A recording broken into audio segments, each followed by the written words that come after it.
What's going on, folks? Here for a little bit. Obviously, the post-game show doesn't start until 9 p.m. or immediately after this game. But I'm just jumping on, just watching it. About to put it on my computer so I don't have to keep rubbernecking up this way. My computer screen is right there. So, LA Sparks first game without Cameron Brink. They're going to miss her blocks. I will say that. Let me see if I can get this on Prime. 1 second. Don't I have Amazon Prime Video right there? My sister was like, why they showing it on Prime? I was like, because Prime paid for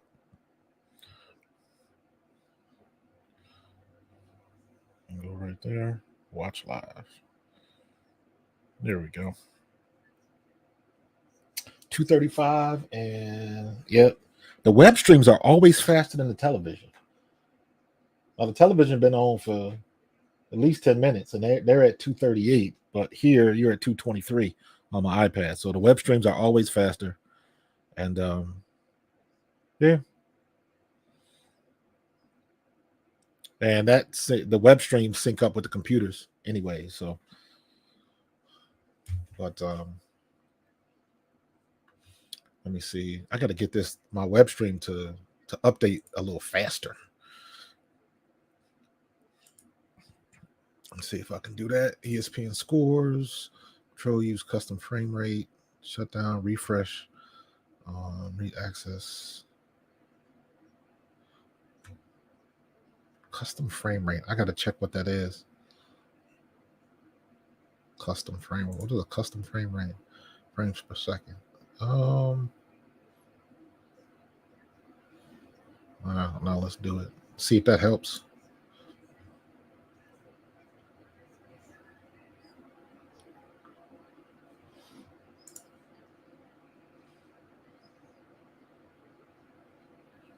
I don't know. Interesting. 153, but that's not the score. 142. 141. 142. Okay. So it's the website that's just not going full speed. So yeah, it's all right.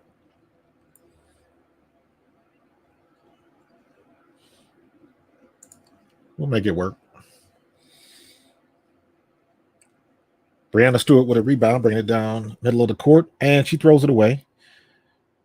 And who's that? Lexi Brown with the ball, kicks it to Laisha Clarendon. She hits the three. And Ionescu brings it back down the court. Being guarded by Clarendon. Gets a good pick set by John Quill. No, that's not John Quill Jones. Who's that? Help her out. Help her out. She picks up her dribble. That's going to... Clarendon almost gets the steal. Clock runs out. Doesn't hit any rim.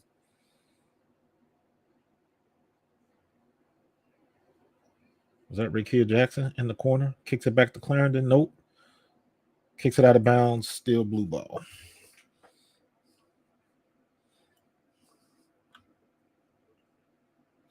Got Ray Burrell, Derek Hambry, Stephanie Talbot. Yeah, I am not that familiar with these silhouettes. I got to get used to them. Clarendon knocks it back out of bounds. No. New York. Oh, no, Clarendon did knock it out of bounds. New York gets the ball. And who was this? Dulcich. Let's bring that up the court.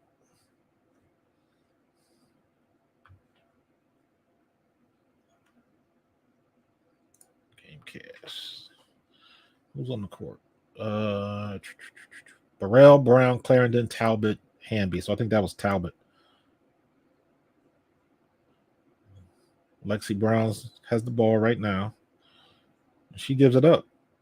Was that a foul? No, that's just a turnover. Turnover by Lexi Brown.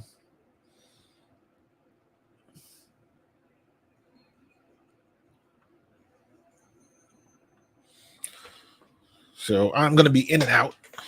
during the game. I can't watch the game. I'm gonna be in and out. But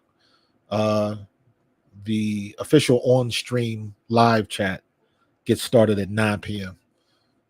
The post-game show is 9 p.m. So I appreciate everybody joining in now. You got a couple people on Facebook. My stats is a little weak to begin, but I advertise at 9 p.m. So it's all good.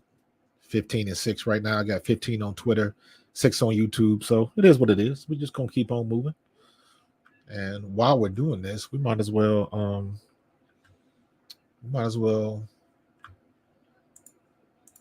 see if we can recruit on Facebook.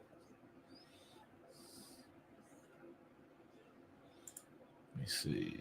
That was out there. Let's go on YouTube. We would definitely be talking about Cameron Brink. And I was online with a couple people today, just like going back and forth. What's going on, John? I was on like Facebook posting back and forth, and people swear that it was a contact play. And I'm like, I went back and looked at that several times. That was really not a contact play. Yes, the girl was defending her and kind of got a hand on her, but it was her outside leg that collapsed, her outside knee. So it wasn't from contact. It's just, sometimes the warranty goes. And that's what happened. The warranty was up on her tire and she tore her knee. They don't say how bad it is. She'll be back. But the one thing, especially when you get that type of build, she is very slim. But I tell you what, you can, for somebody as slim as she is, she's tall, slim. She got long legs, but she has very muscular legs. She's got quads, so you could tell she's been in the weight room. She's been hitting that squat rack, and she can jump. The one thing I've been seeing about a lot of these women in the W, a lot of them have big girls disease. When you're the tallest in the room, or you the tallest in the gym for as long as you've been playing basketball, you really don't have a need to jump. So I see some people, 6'5", 6'6", they don't really have a good vertical. So Cardoso's got a decent vertical. Aaliyah Boston, she's sometimey. Most of the time, she operates like she does not go vertical at all. And it shows because she loses a lot of rebounds, in my opinion. So, but like Nalissa Smith, she can get up. I saw Aaliyah Boston get up a couple times the other day, which surprised me because she's been playing physical the last 2-3 games. So she's been looking much better and playing like she was rookie of the year last year. So, but we're gonna see what Clarendon's bringing it down the court. Dishes off to Hamby. And who is that going through the trees like that? What is it with these guards where they try to penetrate the middle of the paint and you got two girls 6'3" and above standing right there and you a guard? It's like, that's not going to end well for you. And the way they call fouls in this league, that's just not a smart move. Mid-range shot by New York is off.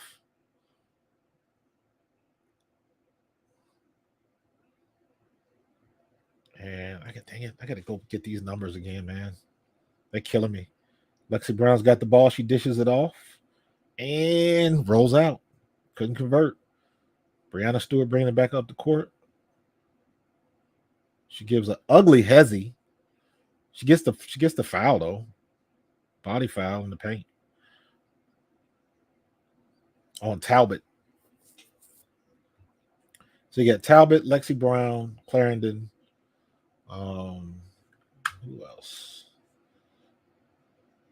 Hamby, Talbot, Clarendon, Lexi Brown, and Burrell. And Brianna Stewart's on the line, and she misses her first free throw. And she makes the second one.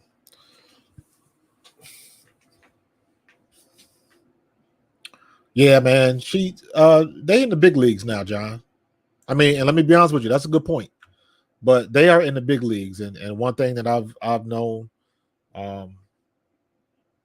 even in college, and I went to a small school, Eastern Kentucky, and all of our orthopedic surgeons, all of them were top notch. Angelo Colosimo, who ended up going down to University of Cincinnati, and all the people that know Otho Davis when he was with the Eagles. So you got, when you at that level, and I am quite sure it is the same way here. She's probably going to see the same orthopedic surgeon or knee surgeon that the Lakers use.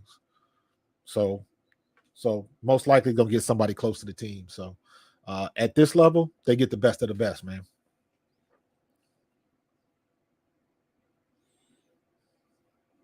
All right, Dokic is out. Sabrina Ionescu's back. My girl Jonquel Jones is in the game.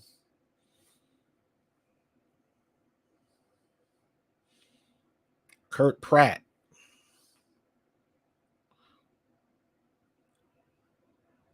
Courtney. Which Courtney are you talking about? Hold on.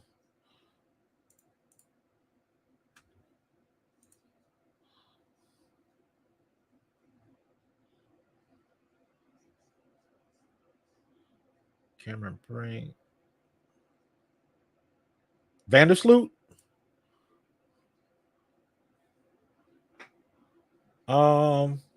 That's a good question. They got Vandersloot as she's on the bench. I haven't seen her. I don't know if she's in street clothes, but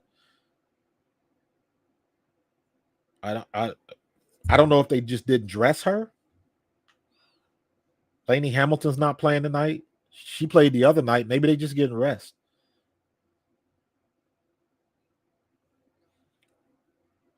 Maybe she's just a healthy scratch, or not even a scratch, but it's like, you're gonna be on the bench today, so we're gonna dress you, but you're probably not gonna play. We're gonna dress you, but we're gonna rest you. That sort of thing. So she's probably an emergency. Just to give her the rest.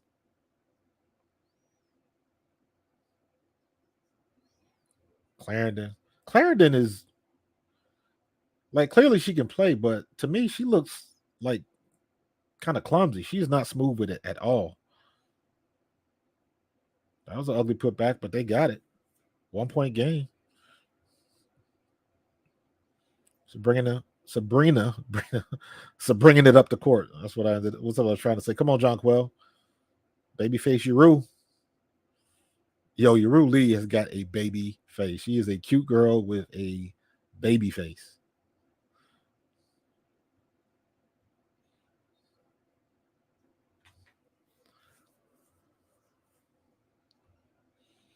I don't know. I didn't hear that. But I wasn't looking either. So, oh my God. Like, all right. So if you watching the game, I don't know if you saw that play, but Sabrina Ionescu drives. I don't know who that was. Was it Talbot? I don't know who got knocked over. That's got to be a foul one way or the other. It's either a charge or a foul.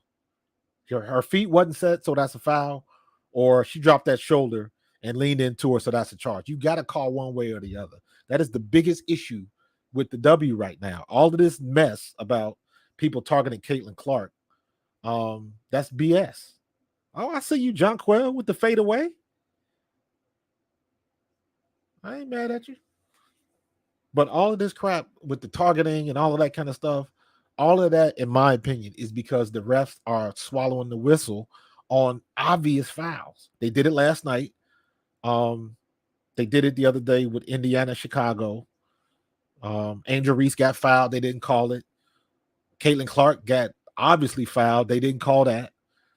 And like, I don't know. It would just change the tone of the game a little bit if they would just call the obvious stuff. You see, that should have been a foul because she wasn't set. She was moving her feet and she made contact. So that should have been a foul. And I would even understand it if they would have called it a charge, but call something. Don't just let that go. That's the problem. Get the roll. Nice. Was that Jonquel? No, that wasn't Jonquel, Joe. Markeisha Davis.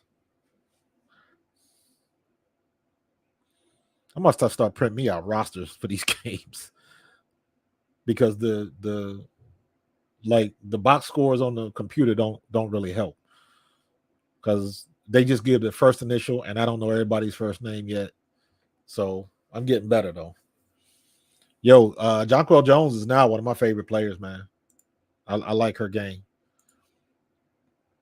I like her game. Um, Kurt, let me know if you saw something or read something somewhere, and if you did, like put the link up. I'd like to read about that. But I haven't really heard anything. So I heard that I haven't seen it confirmed, but I heard that Angel Reese might be taking Cameron Brink's spot on the Olympic team, the 3-on-3 team. So,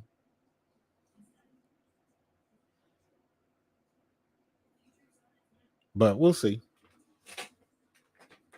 We'll see what they do. They can't lose. They still messed up not by not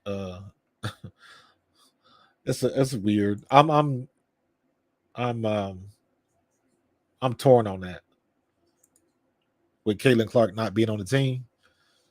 I'm torn on that because she doesn't deserve. There's no guards on that team that she could take 1-on-1. Maybe, maybe Diana Taurasi. Maybe Diana Taurasi. Everybody else on that list, if you go on 1-on-1 and don't try to figure out who's the best, she's not taking anybody's spot on that team. And I put out a post today uh, where I posted one of my apologies today. Like I do this thing where if I see somebody play and I really haven't paid attention before, I put a thing out called apologies. I was not familiar with your game. And I did that for Chelsea Gray because I was one of the ones that was like, why is Chelsea Gray on the team? And she didn't even play this year. She been hurt all year. So I was like, why is she even on the team? She ain't played 1 minute.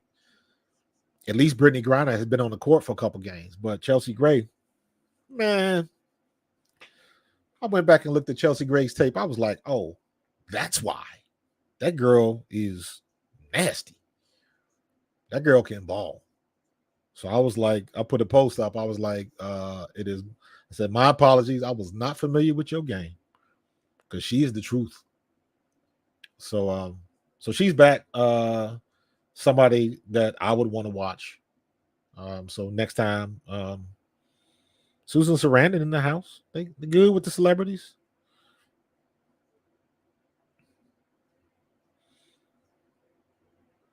They need to get. I can't wait to some of these young girls come out in the next couple years, and because I want to eventually they're gonna get one of these girls out here that's gonna dunk on them. That's what they need. That's the only thing they need that they ain't got. I know they got some girls that could probably dunk, but just don't get the opportunity. But like when Ashlyn Watkins gets in there, when Toby Fournier gets in there, it's a couple girls coming up that can throw it down, and that's exactly what they need. But like Toby Fournier, like she can throw it down, like standing under the rim. She can just go up and do it. And most of the girls that I've seen, even when Candace Parker dunked years ago or whatever, like she got that running start. It was a breakaway, but I'm like, they need somebody that can get the ball, post up, and just go up and yam it. That's what they need. Because when they get somebody that can do that, and I know they're gonna have one of these young girls that's about 6'3", 6'4", that grew up with their brothers and know how to get up and just jam it down.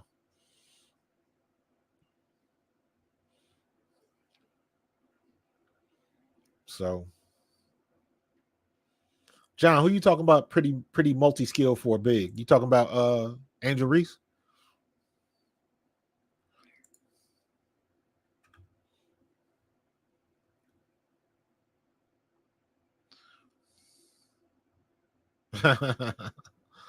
Put your eye out. Yeah, I'm gonna have to get me a Liberty hat. I'm gonna get me a couple hats and a couple of I'm big into the golf shirts, man. I like the golf shirts, the collared shirts. So like that Under Armour type material, the breathable type stuff. That's what I want to see. That's the kind of shirts that I like.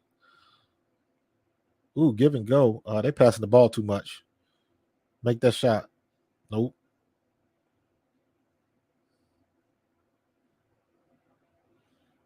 I don't know if any of y'all watched that game today. Are you talking about John Quell? Ugh.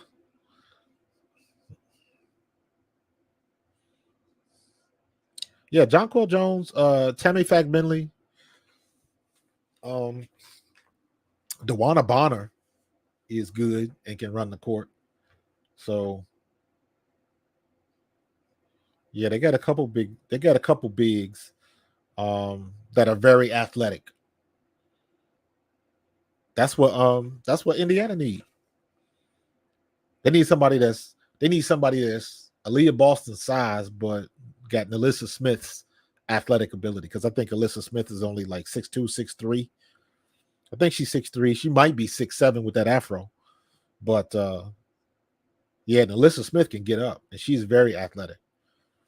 And Aaliyah Boston is bigger, but not as athletic. Good move by Jonquel Jones. I thought Jonquel Jones should have been on the Olympic team, but I didn't realize she was from the Bahamas.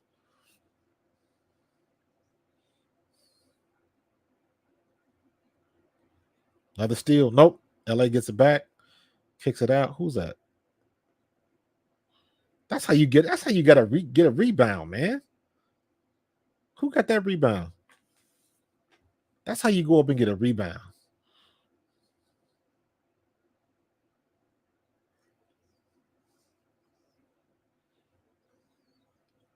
I think that was Kia Nurse.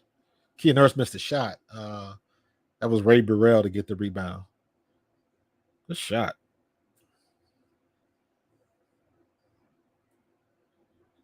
That was Jokic for the three.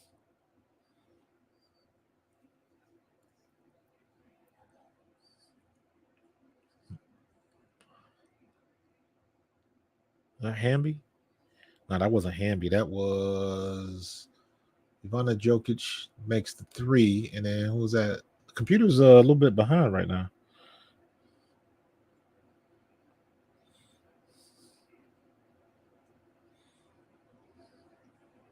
Pick and roll. Got her. Good play. Ionescu and Jonquel.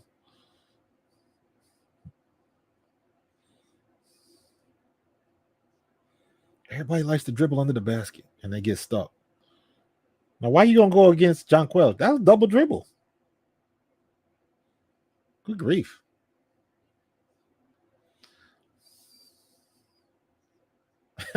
He said, "Why she slacking?" Jonquel has she got 8. So, and you still in the first half. So you halfway there. You must got her in the parlay.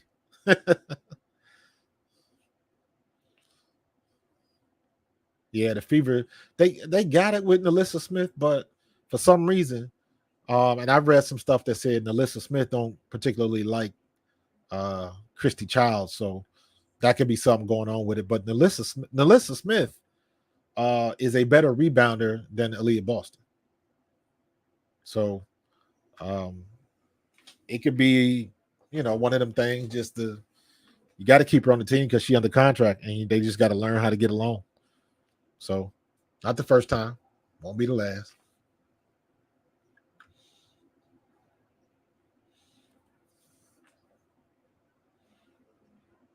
So we'll see.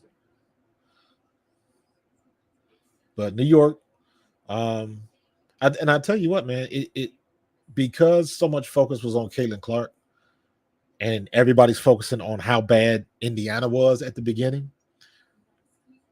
It's a whole bunch of teams that was bad. You got LA's bad, uh, Dallas bad, Washington bad, Indiana bad, but getting better. Um, so it was it wasn't just them. You know what I mean? So just another not one of them things where you see who's getting the lion's share of the attention, and the way that distorts the reality of what's going on in the league right now. Because everybody, like, I was like, why is everybody saying that Caitlin Clark is struggling? She wasn't struggling. She had a couple bad games, but as a shooter, for the most part, how you gonna have a couple bad games and still be averaging 16 points? Like, I look at it like that. Same thing with Angel Reese. Angel Reese, her big criticism is she gets a lot of putback points. And For somebody that plays down low on the blocks and she's shooting like 35%, that's horrible. And I'm like, okay, but she's still averaging a double-double. Despite that criticism, which is valid, she's still averaging a double-double. So that makes that feat more impressive because her shooting percentage is so low. So just imagine when she start getting that up. And the one thing about Angel Reese, and it was the same way at LSU, the 2 years I watched her at LSU, literally, it looks like she is throwing shit up. It looks like she's out of control when she gets the ball, and she throws the ball back up at weird angles. She doesn't get all the way up and roll it off her fingertips. It looks like she's just throwing it up underhand, but she's been doing it. So it's not, it looks like haphazard and very lucky, but it's not. That's just the way she shoots the ball. And she go back to my video. And I say she needs to score 12 to 16 points and pull down 10 to 12 rebounds. And damn it, if that ain't what she's doing, she is averaging a double-double. And let's be honest, let's be real. A lot of those rebounds, she gets like 3 or 4 rebounds that just bounce to her. Everybody does. But for the most part, Angel Reese outworks and out-hustles everybody else for them rebounds. And she's got it in her head that she going to get that rebound. And everybody don't have that. Everybody don't have that aggressiveness when it comes to that. Hamby coming down the court. She gets that long finger roll because Jonquel Jones has got that wingspan. And when you're that big, I see the same thing with Cardoso, Jonquel Jones, Bonner, all them girls that are like 6'5", they got that long wingspan. Cameron Brink was the same way. You got to figure out a different way. Ooh, that's got to be a charge. Nope, she was moving. Didn't have her feet set.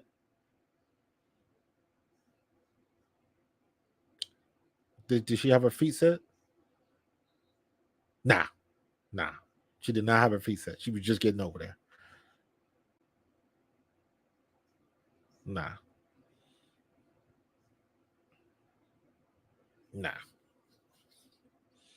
So Jonquel Jones is on the line. So, yeah, don't forget, King Haynes. Jonquel Jones is known to pop a 3 every now and then. Just like Dolson was the other day for Washington, man. They leave that big girl alone, and she sneaked right on out there behind the arc, and she was just nailing them threes. How she blow your ticket? What was on the parlay? And not for nothing, that's how you know, like King Haynes, you and other people like you, that's how you know the WNBA ain't going nowhere, because y'all betting on them. Y'all betting on it. And when the bet money starts coming in, you good. Because that's another revenue stream. But I think the biggest thing for the WNBA going into next year is Adam Silver helping out Kathy Engelbert and kind of leading the charge on getting them a new media rights deal for that collective bargaining agreement. And that's going to be the key of them not needing the NBA subsidization anymore. Once they get a $250 million broadcast rights deal, you're going to start seeing more of Caitlin Clark, because that's what the broadcasters demand. That's what the viewership demands. And it's going to be, they're going to start making money. And I think not this year, but probably in either 25. Ooh, good shot by Sabrina Ionescu. Either by 25 or 26. I'm saying in 2026. 2026 will probably be the first year they turn a profit. That's what I think. 2026. 2025, they might break even. But I think 26 is where they're going to go over the top and really get into the black. So, trap. Somebody help her. Good defense by New York. That's why Fever won, because Angel Reese was tweaking. She's good, but she started spazzing out and then going to hit the girl over. Yeah, I'm one of the ones, dude. I agree. That was a basketball play. I saw it, but I understand what I gave her the flagrant, because that's the letter of the law. if you hit somebody in the head, that is an automatic flagrant. I wouldn't have called it like that. I'd have put the girl on the free throw line and just left it there. So, but they had to call it a flagrant. They had to. So I understood it. I didn't agree with it, but I understood why they had to do what they. But to me, it was a basketball play. It wasn't purposeful and all of that kind of stuff. So it was what it was. Now they at halftime. So, but yeah, man, Angel Reese does miss a lot of shots, but she hustles for them rebounds and she puts them back. What you gonna say? She had what, 18 today, 16 or 18, and not for nothing, man. In my opinion, keeping it 100, Kennedy Carter is the best player on that team right now. Kennedy Carter is the best player on that team. Because if they need a bucket, she should have the ball in her hands. And it should be the Kennedy Carter and Mabry show. Because when Kennedy Carter penetrates, they kick it out to Mabry, and Mabry nails them threes when she gets them. She don't always shoot a lot, but she's good and she can drain the three. So keep it up, I say. Yeah, that was a fast first half, man. I agree. New York up by 2 in the first period and then up by 5 this one. So still a tight game. Still a tight game. They are definitely missing Cam Brink's wingspan because she makes people change shots. You got Thornton's got 4, Brianna Stewart's got 5, Jonquel's got 11, Ionescu's got 15, Dokic has got 6. And then for LA, Hamby's got 3, Rakia Jackson's got 4, Kia Nurse and McDonald are 7 and 8.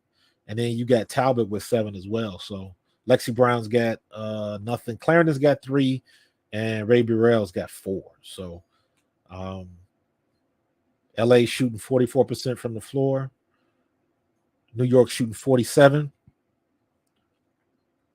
LA is 36.4% from 3. LA is only 28% from 3, so that's hurting them. New York's got 83% from the free throw line. Damn. LA shooting 40% from the free throw line? Oof, that's ugly. They're only 5 free throws, though. 2 for 5 from the free throw line, so not many. 5 for 6 for LA. So, hey, the free ones make a difference. Rick Ross. What's going on? Rick Ross. Do I think this will go over 167? So that's what? 80, about 85 a piece almost. No, I do not. So I hope you didn't go plus 167 because you might, unless there's an explosion and LA comes out and just takes it to them. I don't see that happening. I don't see it going over 167. So sorry that's your parlay, but I think this is a low scoring game. So we'll see what's gonna happen. Sorry about that, Rick Ross. Appreciate the name though. Appreciate the name. Did everybody else? I know that it was the trending topic today, but everybody and their mama was talking about that Kendrick concert. So I know y'all watched it because it was on Amazon, and that's probably the number one streaming thing right now. And everybody playing the Drake diss song that he did 5 times in a row. Had Dr. Dre come out there, then everybody went nuts. Then had Brian Westbrook come out, and he had basketball players and rappers and gang members and all kind of stuff. So, well, yeah, he put it down though. Put it down. I'm not really up to speed with the beef. I don't know what started it, but I know who ended it. So, let me get my water over here.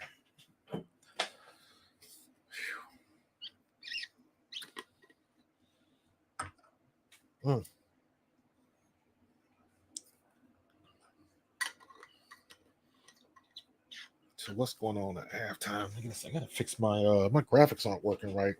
I got a screen that's supposed to pop up, and I don't understand why it's not popping up. I don't know what the deal is, so gotta figure that out. Cancel. There we go. And ESPN scores, waveform, ad blocker, video capture. Yeah, so I don't know what's going on. Let me see if I can do this one. Gotta get some new batteries from my thing. 3643. Let me get that out the way. Yeah, we don't want that. Move that back down a little bit.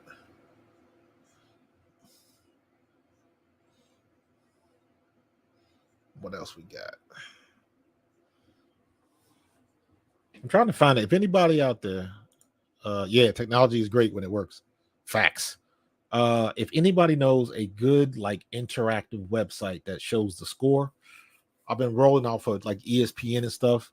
That's how you get the interfaces I got on both sides and up at the top, and can get. I'm just tapping into a piece of the website and refreshing, which is giving me all of the live information. But I'm trying to look for stuff that is a little bit more graphic. I'm a graphic guy. I like animations and lower thirds. That's what I do for a living. So I'm trying to be able to tap into other websites that do this stuff and do it better than me. So that's what I'm trying to figure out. So let me see if I can I want to do the game charts. So I like the game charts. Shot charts. New York Liberty. That's not what I want to do. Stream. It's not what I want to do. I do like that one. I like the heating charts. I do like the heating charts. But I want sharp rotations. There we go. I do like that one. So let me see if I can get 5 points, Jones. I know fans telling her to bring it home. Yeah, that's all you need is 5 points from Jonquel Jones? She gonna get that. She definitely gonna get that, bro.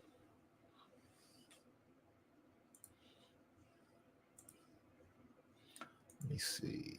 We got Twitter and Blocker. Let me see something. Dang it. I don't want to. What is this? Pointing. This is what I really want. Let's do rotations.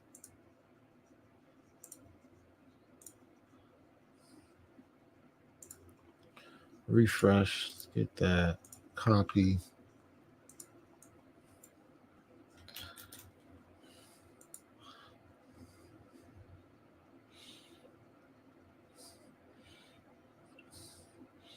I like that graphic, but good old studio mode. I need some damn batteries. My mouse is about to die on me. Yep, this thing is going nuts. So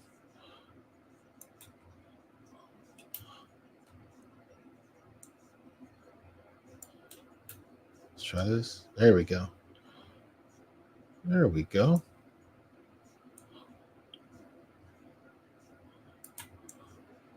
Let's move that down. And let's move this up. Same thing. Ugh. Killing me, Smalls. Let's go up. There we go.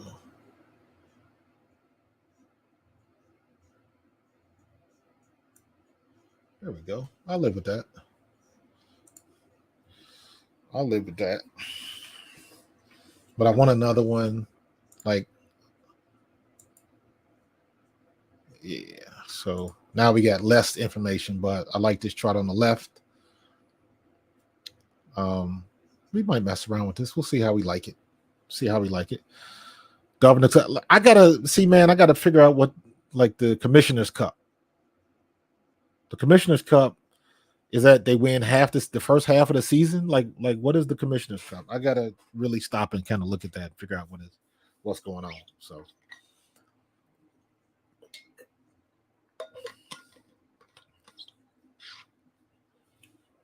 yeah, that's the way it goes. That's the way it goes. I think they did what they did, but I thought they should wait. They should have waited until going into 2026 to expand the teams. But it is what it is. It'll be something new. I know Philadelphia was hoping that they would get a team, but we'll see. But let me see here real quick.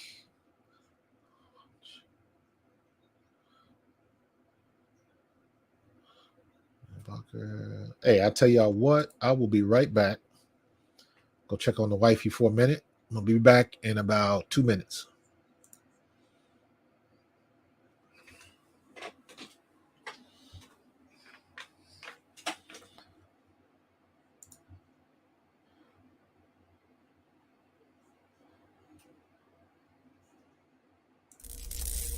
Get ready for the show, it's about to begin.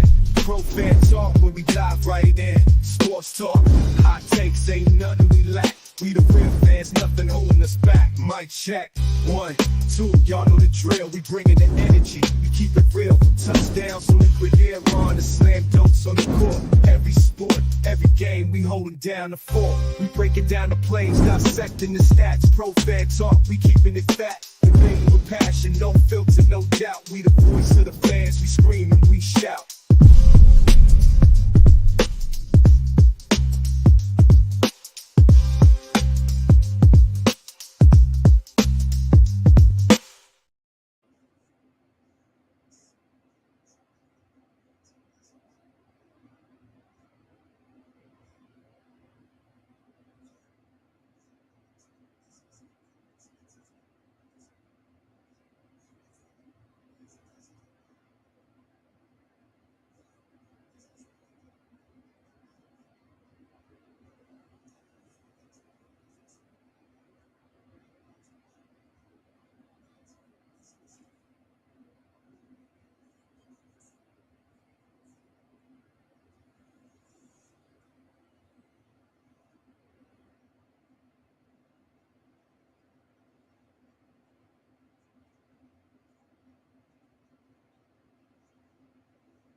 Hey, we still at halftime. I ain't missed nothing. Missed some comments. South Jersey D, what's going on? I'm on my union break. Yeah, wifey's the head of the unions, though. You know how that works, bro. Jones will get over 16. They keep feeding her. So it depends on what they want to do. They don't really have anybody that can really guard Jones when she gets hot. So I think they will try to go to her a little bit more in the second half. But you're talking about 7-point lead. Depends on how LA comes out in the second half. So let me see, bro. You played for the Eagles? Yes, I did play for the Eagles. Yes, I did. I should have a picture somewhere. If I can find one, I'll post it up. I'll put it up. Let me see. Let me jump in OBS real quick. Hold up. I know I got one. I'm gonna go old school on you. Back when we used to wear the Kelly Green Jones. Hold on. Let me see. Image. And I will put Eagles 46. Right? And hold on. Let me see. NFL images. And that's me. And there we go. That's a good one.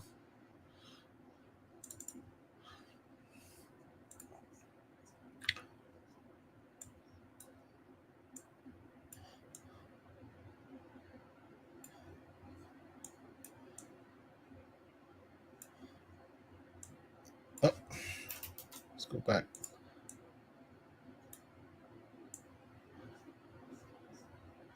All right, don't laugh. I found one. We going way back. All right, let's see. That's that.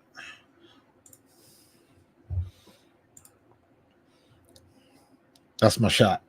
This is my rookie year, running back with the Eagles.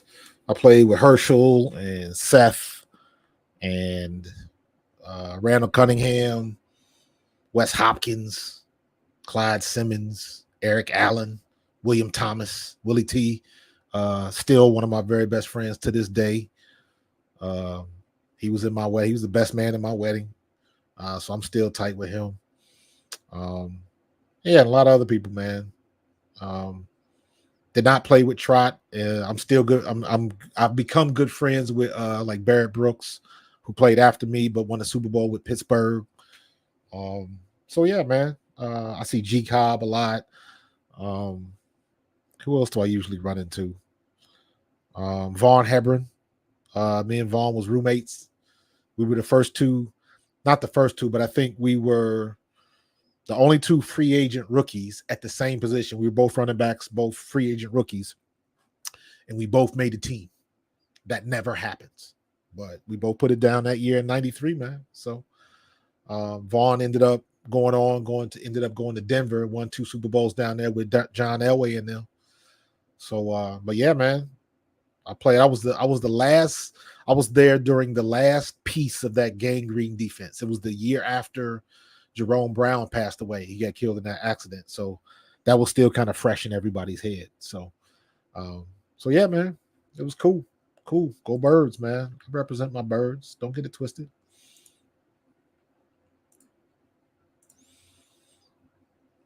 So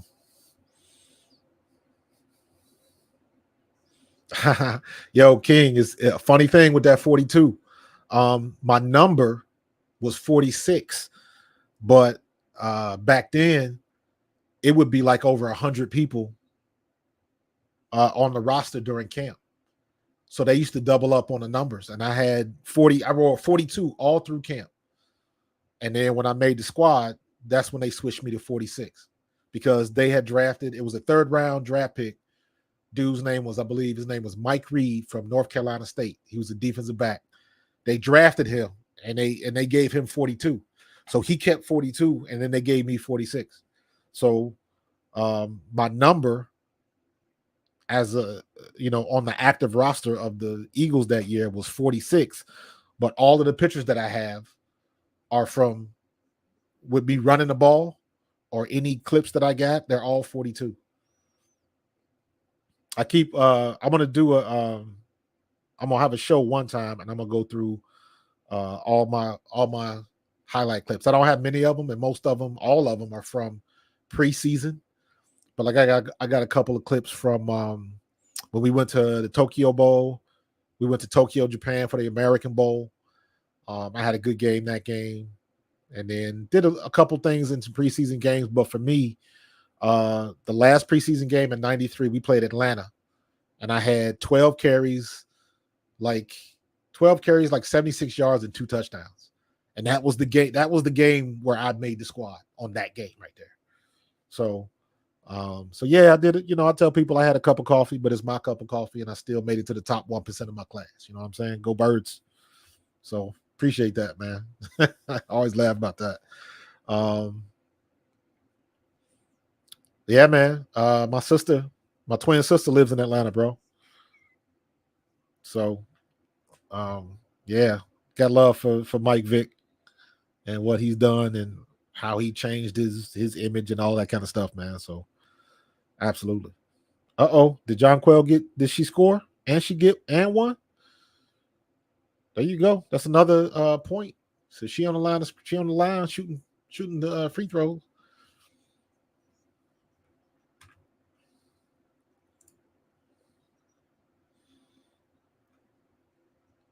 Yeah, she got the and one. So John Quell's got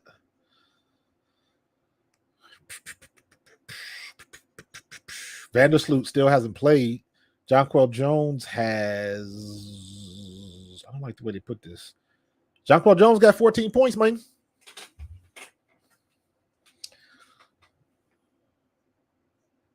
Any running back advice? Running back advice. I don't know. Running back advice. Hold on to the ball. I used to tell my kids this. I was like, when you're in the pros, putting the ball on the ground as a running back is the fastest way to get promoted to fan. So don't fumble the ball. Don't put the ball on the ground. You got to be able to catch nowadays. There's no more true running backs. There's no such thing as a running back or a fullback. You're just a running back. You're in the backfield. So whether you block, whether you go out, whatever, everybody's running back. There's no fullbacks or anything like that no more. So be able to catch the ball out of the backfield. Have good feet. Have good feet. I say this all the time, and people laugh at me when I say it because I'm a gamer. Play Dance Dance Revolution if you would like to get good feet. If you've never played it, go on YouTube and look up Dance Dance Revolution and see what they do and how you got to move your feet in rhythm, and it gets faster and faster and faster. It sounds goofy, but when you see all them agility drills where people be jumping over the cones and quick feet and all of that kind of stuff, get quick feet and be able to operate with your head up, man. You know, be able to get low, but still keep your head up. So, because it's hard to take them shots these days because everybody got concussions and all that kind of stuff, man. So it's a different way of life than when I came up. You know, they don't have camp no more. They really don't go full going camp anymore. You know, I went to camp at Westchester, so that was 3.5 weeks of full go, 2 practices a day, full pads, both practices. Like we used to get it in.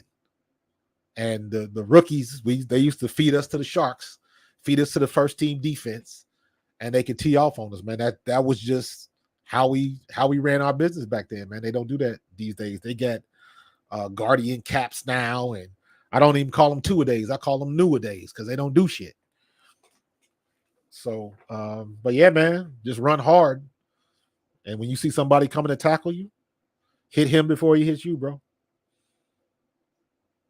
Hamby with 2. That's a 10-point game already. So, King Hayes, John Quell, she got 14 points, bro. She 14, 5 and 5. That's a pretty good stat line today for your big.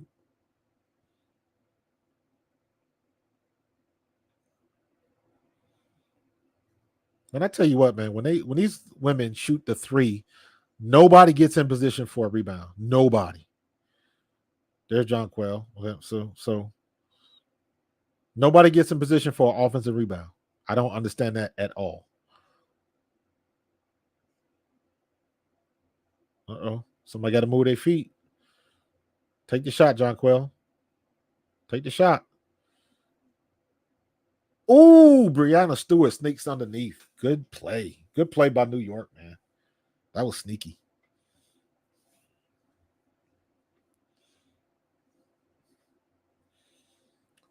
Nah, Hamby not really doing too much.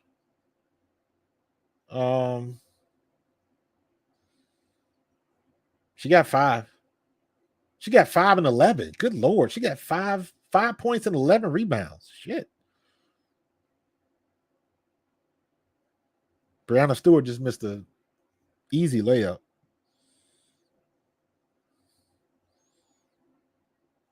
Yeah, Hamby pulling down the rebounds. She's just not scoring.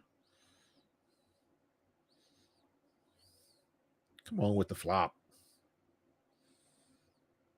How they gonna call that a foul though?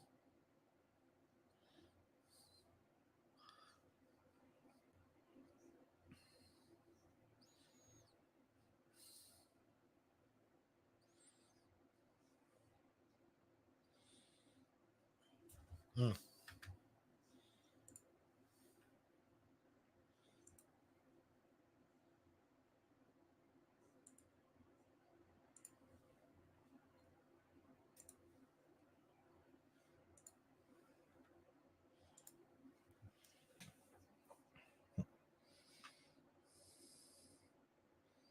They got Hamby just went up, got another score. Was that different? Or yeah, that was her. So that puts her at 7. She's 7 and 11, man. So she rebounding her ass off. She just ain't scoring much.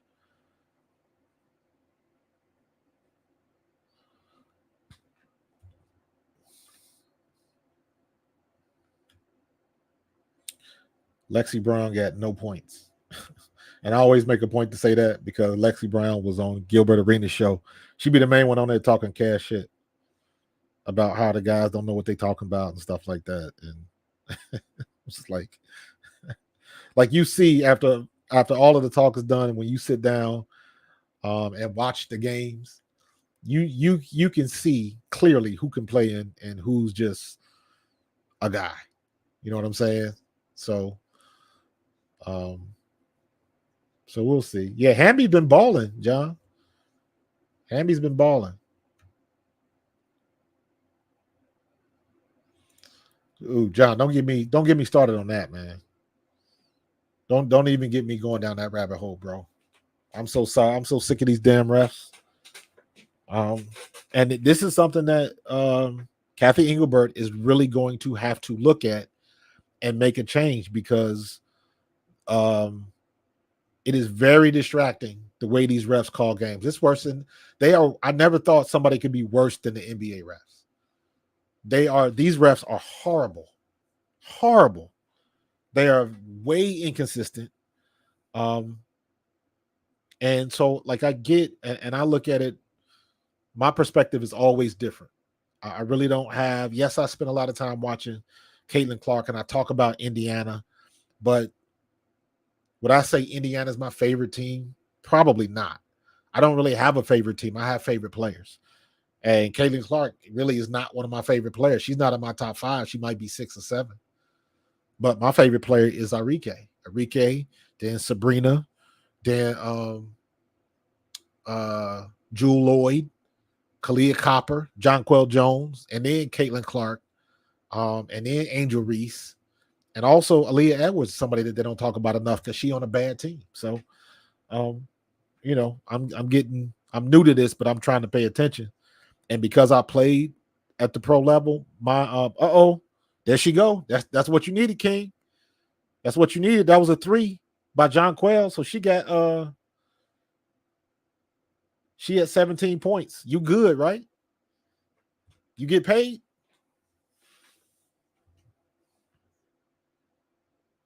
Is that Rakia? Jonquel with another rebound. But yeah, man, my perspective is different because I'm always looking at it from a coach's perspective. Basketball is not my thing, but I've coached kids. So I look at the fundamentals, which are always the same regardless of what level you play at. Doesn't matter if you high school, college, or pro. Fundamentals are fundamentals. I want to see how people dribble, how people finish, hustle, things of that nature. So for Like my criticisms are always from a coach's standpoint. I got into it back during the college tournament because I would be on a lot of Iowa boards on Facebook, and I was like, "Yo, if Iowa rebounds like this again, they're gonna get their ass whooped." And people got so offended. I was hating on Iowa. I was like, "Did y'all just see the game that I watched? They got out rebounded like 32-12, and I don't even remember who they played, but it was ridiculous. Like nobody was getting rebounds, and they had a nerve to get mad, like I was trolling on them or just trying to trash the team. I was like, do y'all watch film?" And they started this whole other conversation. And I was like, see, I said, that's the type of people that they don't like their kids to be coached. They just want their kids to be the star. They don't want no real criticism, always jumping in and getting mad at coaches because they yelling at their kid and all of that type of stuff, man. I'm very sensitive to that because that's why I don't coach football to this day. I coached football for 10 years, Little League football for 10 years. And then I started getting into it with parents for stuff that I didn't even do. I wasn't even the head coach. But everybody was coming at me like I did something. And it's like, why don't you talk to the head coach? So I got sick of that. I was like, you ain't going to be yelling at me. And we got all these extra whistles and y'all sitting on the sideline. Stop playing with me. Like, nah. And I had one specific incident that for me went over the top with it. Like this dude got in my face and was yelling. And I was like, dude, why are you doing this in front of these kids? So like I had to have a meeting with this dude before practice the following week. And like he came and apologized and everything. But I was like, yo, I said, bro, you can't do that. I was like, so first of all, I was like, you can't do that in front of kids. I said, so what if one of my people, feeling some kind of way and they step to you in front of all of these kids? You don't know who my people are, who watching and stuff like that. And I was like, nah, man. And he, like I said, he apologized, but it was like, dude, you coming at me. I ain't even make the decision. Like, stop playing. And what made it worse was his kid was one of my favorite kids. His kids was somebody that always hustled, was yes, sir, no, sir, always did what you asked. I ain't had no problem with his kid. But it was one particular play that the head coach took him out of the game because he wanted to run a special play with another player. And then we got him back in the very, very next play. But the dude went ballistic. And it's like, dude, what are you doing? And I said, and after that season, I saw my buddy, the guy that I coached with, I saw him and his wife at a restaurant. And we sat down and talked. And it was the first time I'd seen him after that season had done. And his wife was the one that told me, she was like, just get out of it, coach. It's like, it's not worth it. Because these parents don't have respect. And when his wife told me that, I was like, yeah, I'm out. Like, I'm out. Because I knew it was his last year because his son was in high school. Matter of fact, his son just got drafted by the Ravens. Quarterback named Devin Leary. So 2 of the kids, John Quell just scored again, another 3. Get paid. Get paid, King. Let me see. I seen the Cowboys fan yesterday. Just smiling. It was sunny, about 90 degrees. We were jogging in the opposite direction. I said, yeah, you got to see them Eagles. Yeah, Cowboys. I feel bad. I don't. I'm going to take that back. I don't feel bad for the Cowboys. But Cowboys are not going to. This is very morbid. But I don't see the Cowboys winning anything until Jerry Jones is gone. Until Stephen Jones is running the show. If Stephen Jones would have been running the show 10 years ago, I think the Cowboys would have been a lot further along. That's my opinion. I don't think Stephen Jones is that much better of an owner than his dad, but I just think Jerry Jones, his time has passed, and he's got an old school way of thinking that doesn't always serve them. And even though I think Stephen Jones is running things, but at the end of the day, as long as Jerry Jones is sitting in the corner, he got final say. And I think until he is out of the room, they're going to always have issues. They're going to always have issues. Yeah, John, you called it, bro. You called it for a half, and then they just fading away. New York is running away with it. I ain't mad at that, bro. Go Birds. You already know. Yeah, man, he's stuck in. You can even tell the way he talked. Like he's stuck in that '80s time period. Because in the '80s, I mean, the Cowboys was the shit. You can't deny that. The Cowboys were the team to beat. Period. Period. So, but he's stuck in there, man, and that's why. Like my big thing with Cowboys fans, because I grew up. I'm a running back, so I was a Tony Dorsett fan, but I wasn't necessarily a Cowboys fan. You know what I mean? So, like I look at it from the standpoint of if you're a Cowboys fan and you're not even 30 years old and you still talking about championships you never saw, I don't want to hear from you. Like, I don't want to hear from you. Here's my rule. If you are a Cowboys fan, Jonquel Jones, get paid. If you are a Cowboys fan and you never saw Troy Aikman play in person, you never actually watched Troy Aikman play live on TV, or you actually went to a game. If you never actually watched Troy Aikman play in person, I don't want to hear from you. Don't tell me about the championships that they won in the 80s and you weren't even born, or you were still in diapers or something like that. You don't get credit for all of that. Now, if you were old head and you was around, with Tony Dorsett and Drew Pearson and Roger Dodger, when Staubach was doing his thing, because back in them days, in the mid to late 70s, that's when Dallas became America's team, because everybody hated Pittsburgh. Did nobody like the Steelers? Because could nobody beat them? Their defense was too good. So, and then Troy Aikman came along and just changed the game for Dallas. Troy Aikman, Emmitt Smith. Emmitt Smith wasn't the best running back in the world, but he was running behind Larry Allen, and that offensive line just killed it. Couldn't stop him. And then the playmaker, 88, couldn't stop him. They were that good. And then the downfall started. You got rid of Jimmy Johnson, and it just went downhill from there. They got an extra Super Bowl out of what's his name? Old boy out of Oklahoma that came from Oklahoma and coached Dallas for like 3 years or whatever it was. And ever since then, they ain't never been the same. They were cursed by Jimmy Johnson. Should have never got rid of him. Jimmy Johnson would have won them at least 2 or 3 more Super Bowls, in my opinion. Jimmy Johnson was that good, and he had that type of respect from his players. And you don't throw that away because of your ego. And that's exactly what Jerry Jones did, and he knows it. So he hoping for that one more before he passed away. I don't see it happening. So the Ice Bowl, yo. The Ice Bowl. Yeah, man. The Body Bowl, Ice Bowl, the Fog Bowl. Back when football was real back in the day, man. That's why I'm so glad to get back into I did a video yesterday about Jalen Hurts.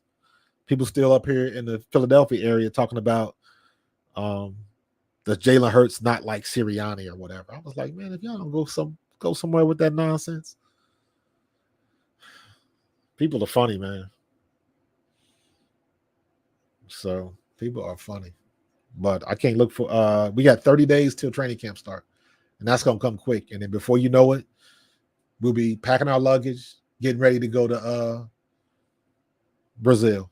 And I can't wait when they finally have the alumni game. I am going to attempt. I tried to do it last year, it didn't work so well, but I am going to attempt to stream live from the stadium when I go to the alumni game. So I'm gonna be doing it different. So and I'm gonna try to get up to at least one training camp practice. I'm gonna stream live for that. But I just did some stuff. If you check out my channel, go back a couple of weeks. I had some content with N'Kobe Dean. I was at his football camp. I'm gonna try to do some more stuff for that. But like I'm learning how to do the live streaming and stuff like that. I just found out the hard way. Like I'm on the field, I was following the Kobe around. I was getting some good content, and YouTube hit me with the copyright because N'Kobe had a live DJ going. So all of them songs um, was flagging with copyright. So all of the content I shot, I had a lavalier mic on them, so I was getting like good audio from them, everything, and all of that content I shot I couldn't use because YouTube hit me with the copyrights because of the music. He had a live DJ with the big ass speakers, and you couldn't. There was no way to avoid it. So all of that content I had to lose. So I had planned on. I couldn't swing it, but I had planned on tonight. There is an event. One of the former Eagles is having a sneaker ball tonight in Philly, and I was supposed to live stream for that, but I couldn't make it happen. So, but there'll be some more events that I'm gonna do, and I'm gonna live stream from. So, accidental infringement, absolutely, bro. And it's cool because YouTube got they got software built in now that can help that. Like you can take the music out, but I'm like, I'm not gonna be sitting in silence. I had a whole conversation. Me and Gary Cobb talked for about 6-7 minutes, but we were right next to the DJ booth, so I know all of that content I can't use. You know, because they blasting Kendrick Lamar and all of that kind of stuff. So ain't no way, man. So you know what? I might be able to put it on Facebook. I never thought about that. But me and Facebook, we ain't getting along lately. Facebook shut down my Pro Fan Talk site. Really didn't give me a reason. And basically, I was like, screw Facebook. I'll do everything. So I started moving to Threads. So, oh, that's what's up, King. I appreciate that, bro.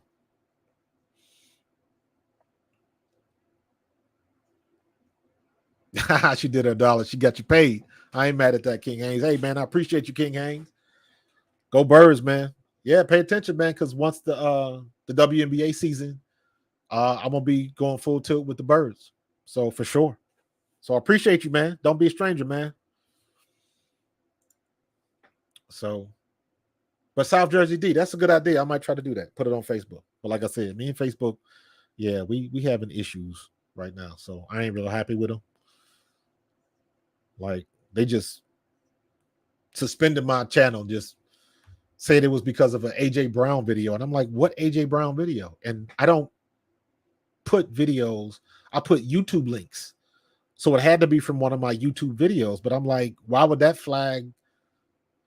be end up getting banned on Facebook? I didn't understand that. So I had to create another Facebook page, and like it was a whole thing. And I had like well over 1,000 people following me. So now my Pro Fan Talk Facebook page is just kind of like dead in the water. So I was like, I ain't going back to trying to rebuild that. So that's when I started moving. I started using TikTok a little bit more. I got on Threads, so I'm using Threads a little bit more regularly. I still do Facebook, but I just I post a link. Like if I'm streaming here, it's what 8:30 in about 2 minutes. I'm gonna go on Facebook and I just post a link for the post game show and just invite people to the post game show. So, I could have done that, John, but what I didn't want to do was cut out all of the audio because I didn't know. I guess I should try it, but it's hard to separate because we had two lav mics going, two wireless lav mics clipped on. But when I tell you we were less than 10 feet from the DJ booth. So it's going to be hard to get all of that sound out. So I might have to give it a shot anyways, because there was a good conversation with G Cobb, good stuff with N'Kobe. So I don't just want to let it go. I want to try to do something with it. But yeah, it was cool. N'Kobe's a good dude. I'm pulling for him. I hope he gets his stuff together and stays healthy because I want to see him play well this year. But guess what? I will keep it 100 with you. N'Kobe is not a big guy at all. You know, sometimes you see him on TV and you kind of lose. You don't really know what the real size is. I'm bigger than N'Kobe Dean. Ooh, she shot an air ball. She ain't hit nothing but air. Good Lord.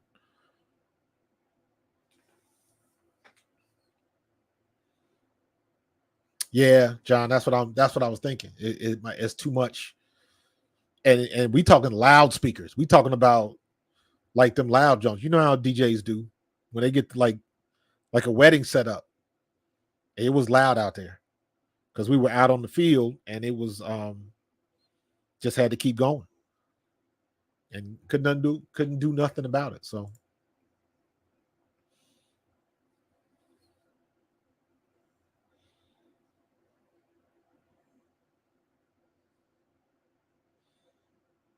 she got the role. See, they will definitely get to 140. And what was the King Hayes? What was the number you needed? 167. If you still on, you might get it the way they're going because you got 8 minutes left in the fourth.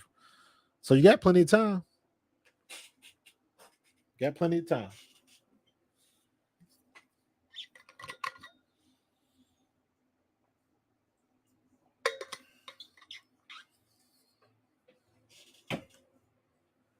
Or it must be track season because Sydney McLaughlin Navrone. I done seen her in 2 commercials, or they done shown the same commercial twice. So it's track season, Shikari season. They're getting ready to rock and roll because I think the track qualifying starts next week, and that's what everybody want to see. So I'm gonna be big into that. That'll be perfect for my break. You know, it'll be the WNBA break. I don't know what they're gonna do with the Olympic break and the All-Star game. Does it get a week off or whatever? Got to see how they do that. But it's gonna be all about the track season. So that should be pretty good. They already started swimming. So yeah, we're gonna be going into the Olympics. That should be fun. I think King had over. I think he had over 167. So it's gonna be close. It's gonna be close. It depends on how New York plays, or really it depends on how LA plays these last 8 minutes. Because if they keep putting the pressure on, that means New York gonna stop stalling and they got to put the ball in the basket. So I could see New York getting into the 90s. So you're looking at maybe 150. So there's a shot. They got a shot. But it's going to depend on how many points LA puts up, really. Because New York is trying to use every bit of the clock coming down the court because they're just trying to run out the time. But you only talking about a 12-point lead, and that ain't nothing but 4 threes. So you know how that go. Somebody get hot. You never know.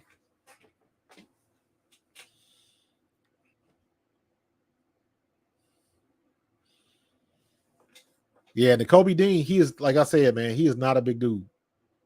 He is not a big dude. You can go on my channel. You can find the one interview I did with him. We did that inside, so I that stayed up. But yeah, go look at my channel. Just look up Kobe Dean. You'll see it. It was what, 3 weeks ago? So Lindsey Vaughn. Who that? Nick Claxton, Brooklyn Nets center.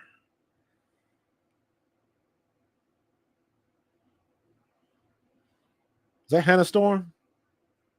Damn, that's got to be her daughter.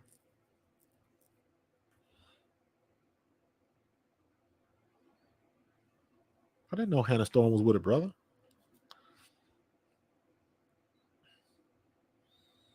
Oh, babyface Giroux got popped in the face.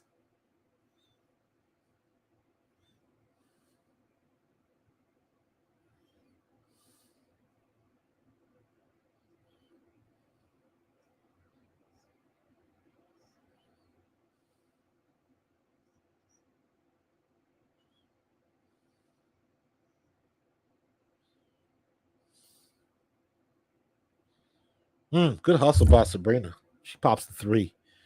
Woo! But they're putting bricks together right now, ain't they? Yeah, I don't think they're gonna make 167, bro. I don't see that happening. Commissioner's Cup Championship game, UBS Arena, Belmont Park, New York. And I bet they would love to have Indiana in that game, but it ain't gonna happen. I think the only other team that got over 1 million views on their viewership was New York versus LA. Jonquel Jones scores again. Nope, she missed it. Clarendon brings it back down the court.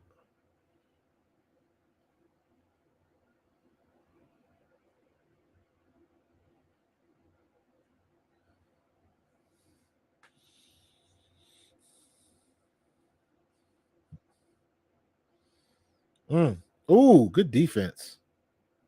That was not a foul. All that bullshit y'all been calling, and that's what you call a foul? I don't understand that. Don't understand it.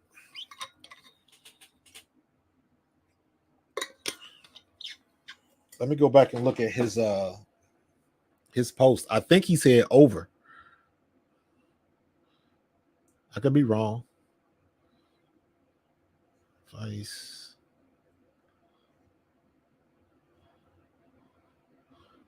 Do you think this will go over 167?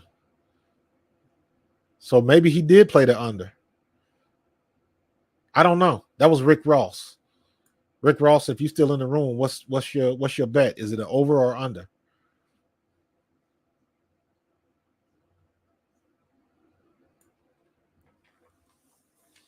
Yeah, the under's looking solid, but it got a chance to go to the over. I'm curious as to what his bet was. 6.5 minutes. All right, 78-71. One single 7-point lead, man. LA bringing it back. And they just turned the ball over again. New York turned the ball over again. Clarendon scores. No, she doesn't. Oh my God. How they call that a foul?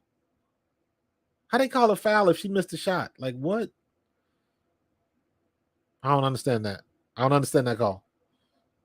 She missed a shot. Jonquel Jones didn't touch her. Turning going up. How did they call that a foul? She just missed a shot. Jonquel Jones didn't even touch her.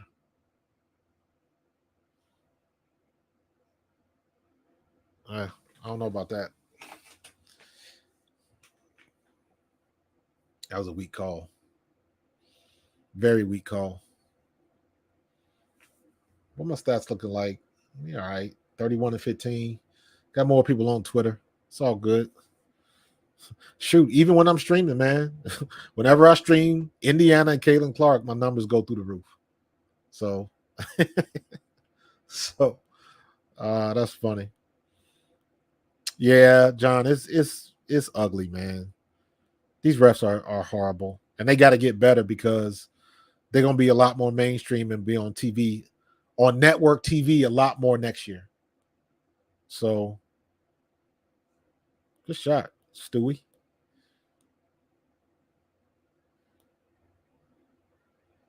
9-point lead.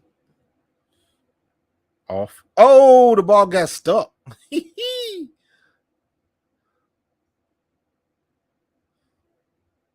Ball got stuck in the rim. Building bricks. You could poke it up there. Oh, I see you, Brianna Stewart. You said, nah, I ain't gonna use no broom. I'm gonna use my vertical leap with my 6'4" self.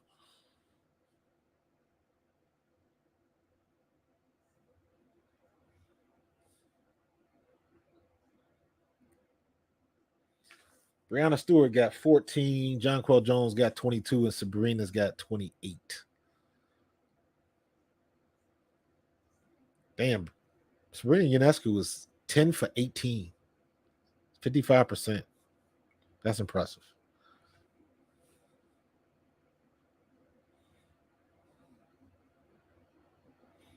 They got 5.5 minutes. Can't make the three.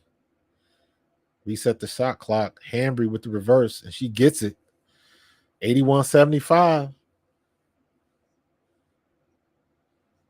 So that's they're at 155, 154.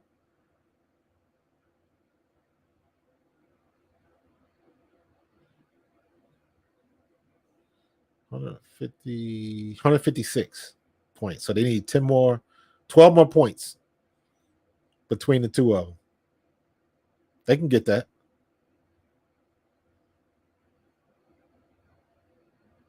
Man, they calling some weak ass fouls, man.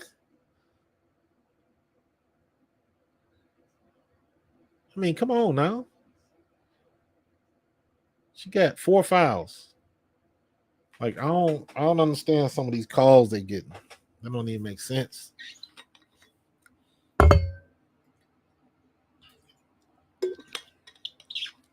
John, I agree with you on that one. It is my opinion that Caitlin Clark should model her game after Sabrina Ionescu. That's what I think. But my constant criticism of Caitlin Clark is she needs to become a better dribbler. She is a good dribbler. She needs to be better because she has problems creating space off her dribble because I just don't think she's quick enough. She's not like quick like Kelsey Plum or Kelsey Mitchell for that matter. And she just don't have that quick first step like that. And that's something that she can work on. But I mean, some people just faster than other people. Now I've seen Caitlin Clark move and she can move. She's quicker than most, but when you coming off that dribble and trying to shake somebody and create space, I haven't seen her be able to do that unless she just crosses somebody and gets them to cross up or get going in the wrong direction. But like if you watch what Kennedy Carter does, watch what Kelsey Mitchell or Kelsey Plum does, Sabrina Ionescu, they're fast enough to cross you and then go by you. Caitlin Clark, she can't always do that, especially depending on who's defending her.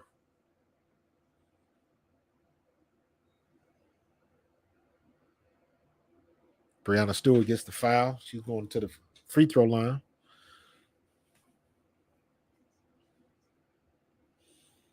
Listen, man, I hope Caitlin Clark heard what Magic Johnson said. Magic Johnson said this on was it Kimmel's show? One of them late shows, Magic Johnson was like, listen, Caitlin Clark need to call Larry Bird and just talk with him. And I was like, damn, she got it like that? But I'd have been on the phone the next day. Like, Mr. Bird, Magic said that I should call you. When you get contact with people with legends like that, you got to take advantage of that. Yeah, man. John, speed kills, bro. Strength punishes, but speed kills.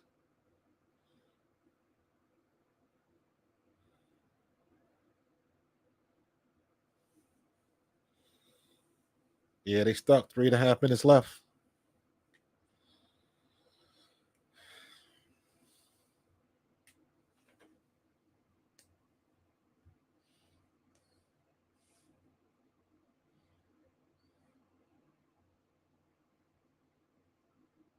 When you're talking about speed, half of that is genetics. So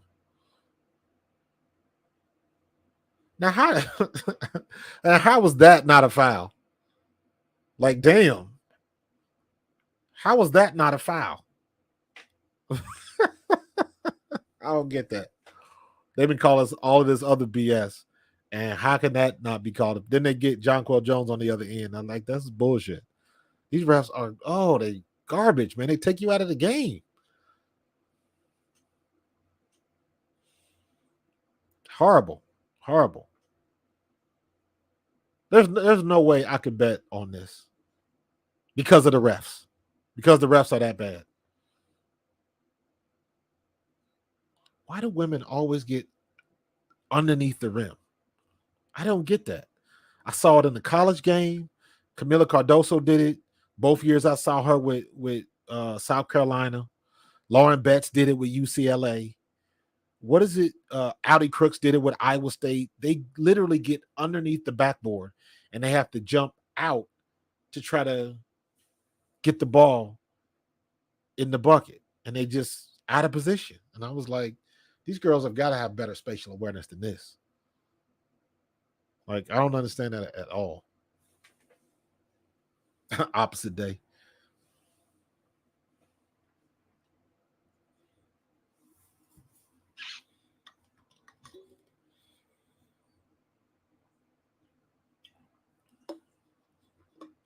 Man, I don't understand it, man.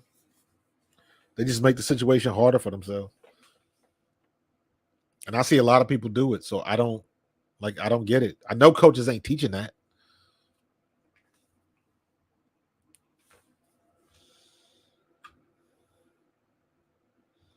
All right, let me see if I can do some recruiting real quick.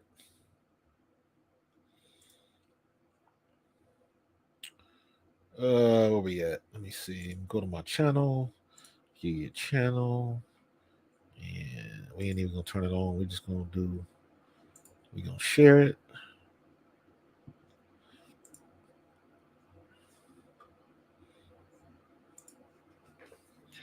Let me see. Post game show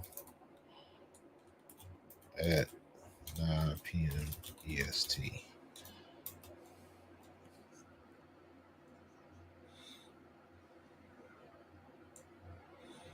Put that up here. Let's take that. Put that there. Live post game show. There we go. So we're gonna do that. Donald Sutherland passed away. I did not realize that, man. Another legend gone, man. Willie Mays, Donald Sutherland, Larry Allen passed away a couple days ago. Good grief. Invasion of the Body Snatchers, man. I remember the end of that game. Oh my God. The end of that movie. When he started, scared the shit out of me.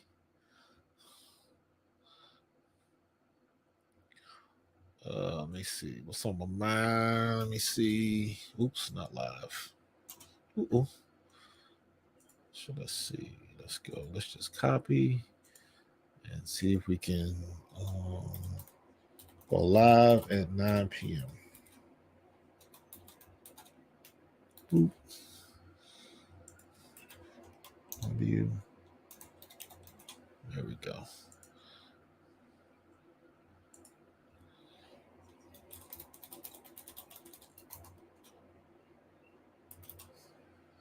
There we go. We got that. Yeah, man. Willie Mays was a deep one, man. That was a deep one. Wasn't expecting that one. He had a good run though. He was what, 93?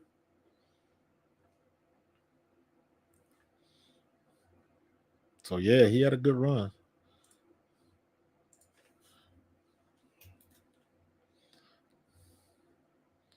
Let me see. 9 p.m. Eastern time.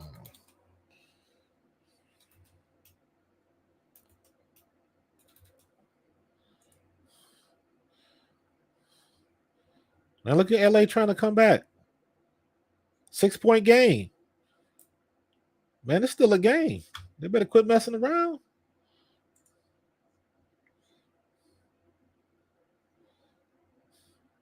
Hit the shot. Nails it. That's big time. Is that Jokic?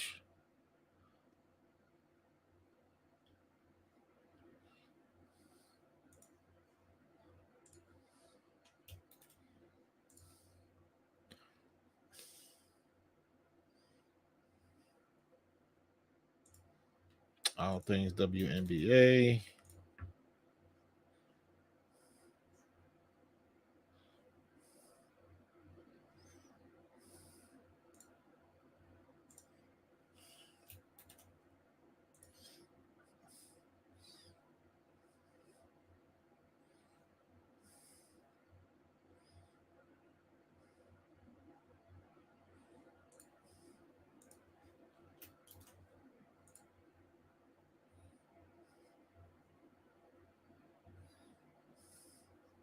What we got? Indiana Fever. I'll be posting it to everybody. I don't care if you, because we're gonna get into that type of conversation too. Las Vegas Aces. Las Vegas is struggling, man. They gotta right that ship. Got a couple chinks in the armor, man. New York Liberty fans. I'm curious as to what the attendance is for this game. Because I noticed They are quick. Oh, they at 162. They are quick to say that an arena is packed, but they might say that for an arena with 5,400 people or 5,600. But they still trying to equate it. They just playing with the verbiage, and it's funny how they do that. Caitlin Clark will be in a venue with 17,000, and it'll be 17,000 or 20,000 or 22,000 or whatever it is, and then they'll go to the smaller arenas, and there's like, yeah, capacity crowd, and it's like, but there's only 5,000 people that can show up. So they skew that a little bit. So, all right, looks like they'll get their 167. So again, Rick Ross, if you still on the stream, what was your bet? Was it over or under? Because the next bucket is going to be 167. So the next two buckets are going to count. There's two right there. So that's 167. So I hope you bet the over. I hope you bet the over with 54 seconds left. Did they get it? Nope.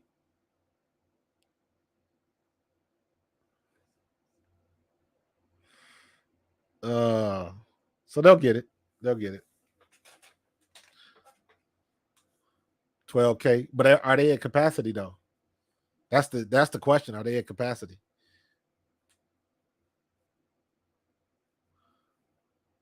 So, because you always notice, when they show the game, rarely do they show the crowd.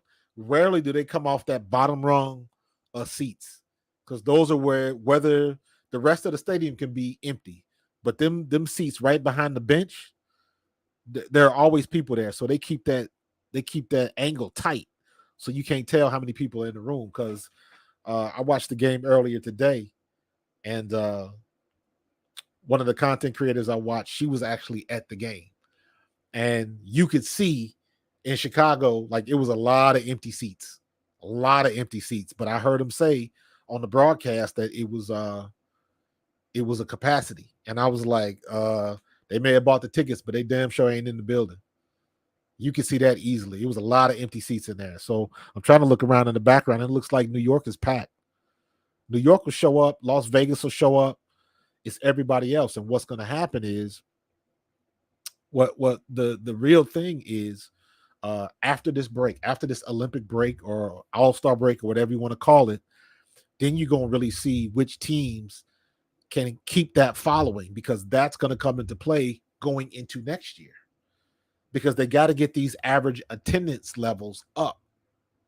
They got to do that. So that's going to be the key. You already know Caitlin Clark is going to get hers. She's going to pack the house wherever she goes, and that is going to continue. But what I want to see is, how many people is Angel Reese bringing with her? Like, what's her average attendance? What is Chicago's average attendance? What is what's going on in Phoenix? What's going on in Dallas? What's going on in Atlanta when they're not playing Indiana? That's what you want to know. So I know, they want to say that Angel Reese is bringing in people too. Well, how many people you bringing? What does your facility hold, and how much are you averaging? That's the question. Because Angel Reese can say whatever she wants, but until she starts packing them in like Caitlin Clark, it is what it is. And that's not saying that to discredit what Angel Reese is doing, because there's definitely been a bump in attendance in Chicago and all the other places. But in comparison, it's not a comparison. So all of the other teams gotta get it up. Some of it is promotion. Some of it is I'm not going to see them. Like, why would I go see them? You know what I mean? So, I'm in Philadelphia, and there was a lot of times ain't nobody going to see the 76ers. Why would I want to go see the 76ers? You know what I'm saying? So you get stuff like that, but this is what you want to see. You want to see all of the other teams grow. Indiana got their star. And coming in the next 4 to 5 years with Juju Watkins, Lauren Betts, and Malaysia for Wiley, and all of these other ones coming out, Paige Beckers, they're going to fill in because now Caitlin Clark and Angel Reese, they pretty much put the formula in play. And hopefully next year, the WNBA is not going to fumble the bag like they did this year. How you going to have somebody with 3 million followers on social media and you don't do nothing with them? You don't collaborate with them in no way? Like, that don't make sense to me. You should have been somehow you should have been getting with Angel Reese and Caitlin Clark and Cardoso and anybody that's got anywhere, because I know Cardoso's got like 650 or something thousand followers. Angel Reese has got the highest with 3 million. Caitlin Clark has got 2 million, and there's a couple vets that are over 1 million. I think Asia Wilson, I know Skylar Diggins Smith has got over 1 million. So you got people like that. Why aren't you collaborating with them people on social media? You should be giving away tickets through their social media efforts. Because you can't tell me, because I know the way it works now. If you got 3 million followers, all 3 million of those people ain't watching your stuff. Somebody may have just clicked follow on your page and then you might not ever see them again, because that's just the way it works. Appreciate you, bro. John, I appreciate you, man. All right, I'll be here. I mean, it's 9 o'clock now, East Coast time. So, yes, swing back in when you can, man. I'm going to be talking for a little bit, and then I'm not going to go longer than 10. So, 9 o'clock, I'm gonna take a break real quick, maybe like 2 minutes, and then I'm going to be back on the mic, and we're going to go over this game and some of the other stuff. We're going to talk about Cameron Brink, talk about the Olympics, get on and some just trending topics going on, and we'll get it. Because Thursday night is usually the night for my show, Pro Fan Talk. Pro Fan Talk show is usually Thursday nights at 9 o'clock. So the fact that we got a WNBA game before that, this is why I jump on and do play-by-play, and then when I finish it. So I'm going to go back up, check on the wife a little bit, and then I'll be back in about 5 minutes. So don't go nowhere. We still got good stats, 31-12. Hopefully that'll go up in the next couple of minutes, but we'll see. So give me about 5 minutes. I'm going to go check on wifey, make sure she's good, and then I will be back. Why does my scoreboard not work? I got to figure this out. I don't know why my scoreboard is not working, but nope.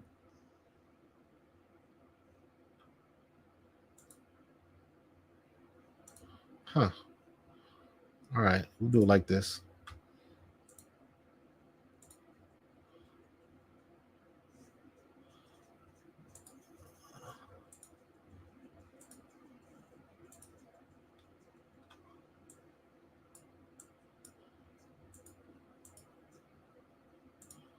There we go.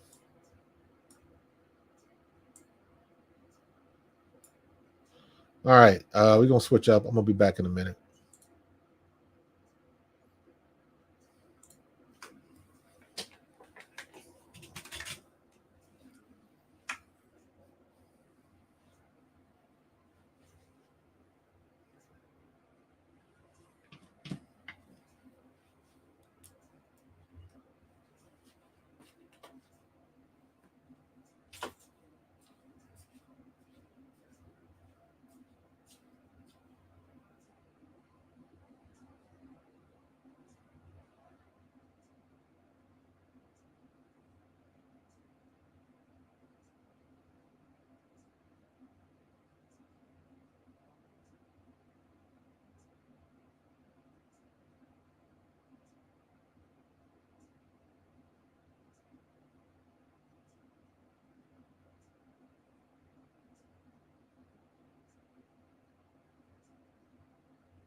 Get ready for the show, it's about to begin. Pro fan talk when we dive right in. Sports talk, hot takes, ain't nothing we lack. We the real fans, nothing holding us back. Mic check, 1, 2, y'all know the drill. We bringing the energy, we keep it real. Touchdowns on liquid air on the slam dunks on the court. Every sport, every game, we holding down the fort. We breaking down the plays, dissecting the stats. Pro fan talk, we keeping it fat. Debating with passion, no filter, no doubt. We the voice of the fans, we scream and we shout.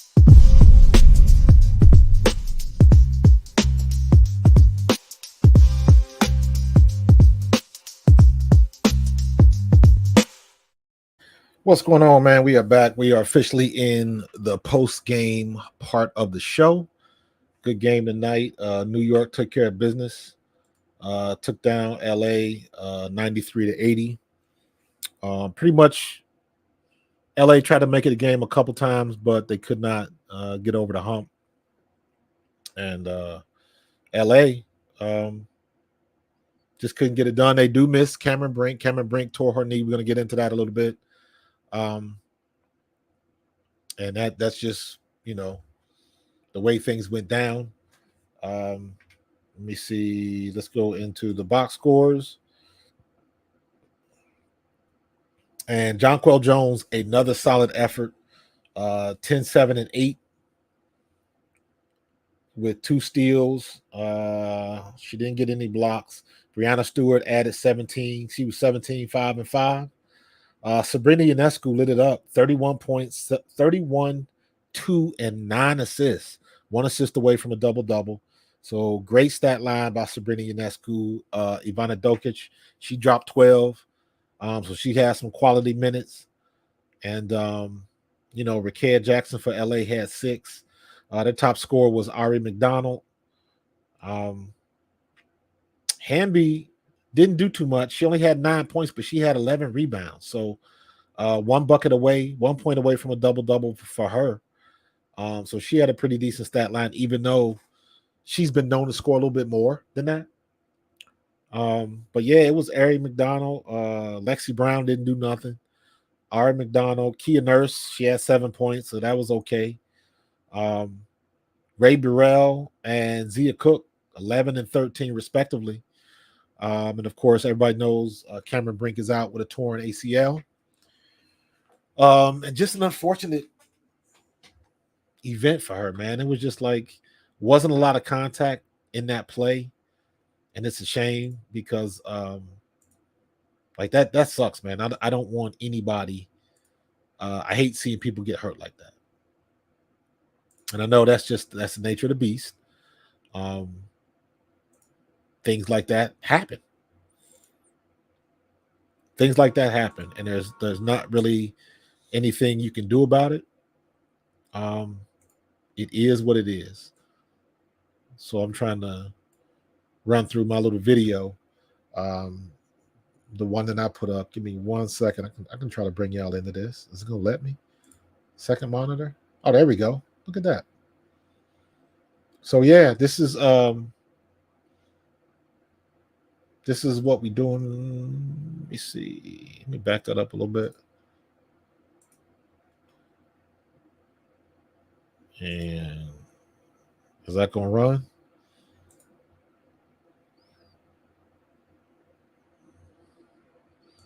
Let me see. That's just stop right there. Yep, the no contact. And you see, no contact on that outside knee, and it just gave up. Some people were saying that the girl was putting pressure on her, and I don't see it like that. I don't see it like that at all. To me, that's no contact. When I say contact, it's something impacting her knee or something like that. This is more akin to what happened with her knee doesn't even hyperextend or anything like that. You can see the little hitch in it where it just kind of popped. So yeah, man, it's a shame. It's just one of them things, man. It just expired on that play. Ain't really much you can do about it. And she felt it too. I felt bad. I felt bad for her on that one, man. That is a rough one. So I'm sure we'll hear some more stuff about how long it's going to take, how long she's going to be out. Um, is it a complete tear? Is it a partial tear? I don't have any information like about anything with stuff like when it comes to that. Um, so we'll hear more about it in the next couple days. Um, so it is what it is. One of the things I did want to talk about though, check this out. Um, this was on my post today. Somebody posted this. The WNBA is expected to lose 50 million this year. Despite the recent increase in popularity, the WNBA hasn't made a profit in its existence. Now, this is not anything new. They've been talking about this for the longest time. This is not new news. But what I wanted to point out was, and I actually put this in my post, number one, this is not new. Number two, the reason why it is a $50 million loss is because they had to expedite the charter flights with the Caitlin Clark effect and all of that. I honestly think that Kathy Engelbert did not want to do the charter flights this year. But with the popularity of Caitlin Clark, it was a security risk, so they had to do it.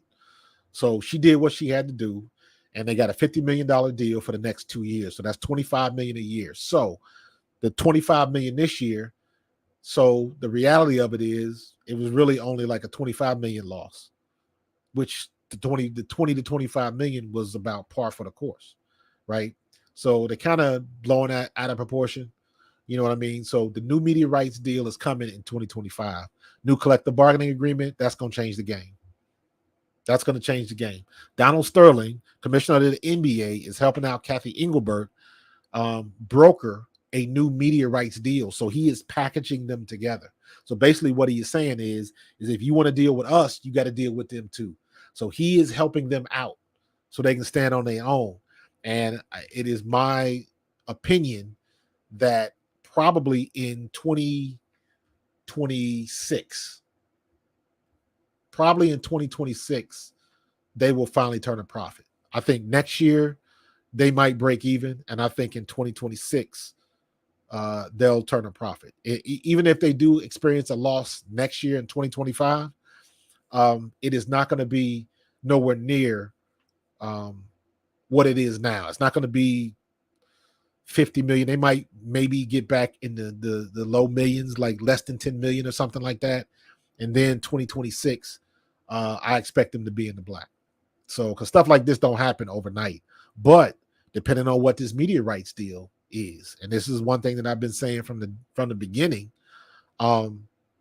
this specifically, this right here, you look at this, number 4, Donald Sterling helping them broker a $250 million deal.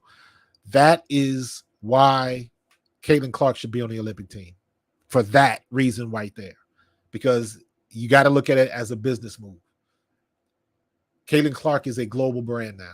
There are people in other countries interested in Caitlin Clark. That is going to translate to media rights, ticket sales, people that watch the game from overseas. They got to pay too. So that's the only reason Caitlin Clark should be on the team. Does she deserve to be on the team? No. She's not as good as Taurasi. She's not as good as Copper. She's not as good as Ionescu. She's not as good as Kelsey Plum. So she's definitely not as good as Chelsea Gray. So I understand why she wouldn't make the team. She's just not, she ain't got that gravitas yet, but she's good and getting better. So from that standpoint and the roster they've got together, did she deserve to be on the team? In my estimation, no. On top of, she didn't even get a chance to go to practice. It sucks because she couldn't go to the trials because of her NCAA. They went to the title in the tournament. And I don't understand why they don't have a special provocation for that, because that sucks. See, man, I just got back on the mic, so it's all good. So we just wrapped up the game, and I'm just going into other stuff, talking about Caitlin Clark and the Olympics. But yeah, she's a global brand. and other countries want to see her now. And I'm noticing if you listen to any of the Fever um, press conferences, you will hear Christine Brennan. Christine Brennan is a sports reporter. She's been in the game for like 30 years. She's covered the Olympics for like 30 years. So she covers the women's game, the women's basketball team. Like she knows what she's talking about. So whenever I hear Christine Brennan asking the questions, I know it's coming from a good place, and I know it's coming from a source that wants to get the information right. Watch her on the Rich Eisen show talking about, and this was right after Caitlin Clark found out she wasn't on the team. Watch the interview between Rich Eisen and Christine Brennan and let her break it down and talk about people in New Zealand was calling for her, calling to ask about Caitlin Clark and all of that kind of stuff. So when I say it's a global brand, I'm not making that up. Because I understand my time in Scotland and the UK when I was in the World League, I saw that firsthand. I saw how it works overseas. Their news cycle is different. Their news cycle is more tabloid TMZ type stuff, as opposed to, what you might get on ESPN or something like that. It's very tabloidish, if that's a word. So they're looking for headlines and things of that nature. Heck, the UK paper always had a page 6 girl, and over there, in your public paper, they had a page 6 girl, and that was the girl that she would pose topless, and it was just a known thing because they operate differently. It's not a big deal like it would be over here. If you had a page 6 girl in a public paper that you can get from a 7-Eleven or something like that, people would lose their mind. What you mean you're going to have a naked girl in the middle of the newspaper? What happens if my kid sees this? They didn't have a problem with it, and they have been doing it for years. So, and I'm saying all that to say that the news, the way they do the news, UK, other countries, Australia, New Zealand, the Philippines, all of that is just different. It's just different. So you got to take that into consideration. And she's got the eyeball. She is the thing that everybody wants to see. Period. She is the thing that everybody wants to see. And the WNBA, they got to jump on board with that. It's that simple. So, yeah, man, Caitlin Clark really ain't said much of nothing. She keep it basketball.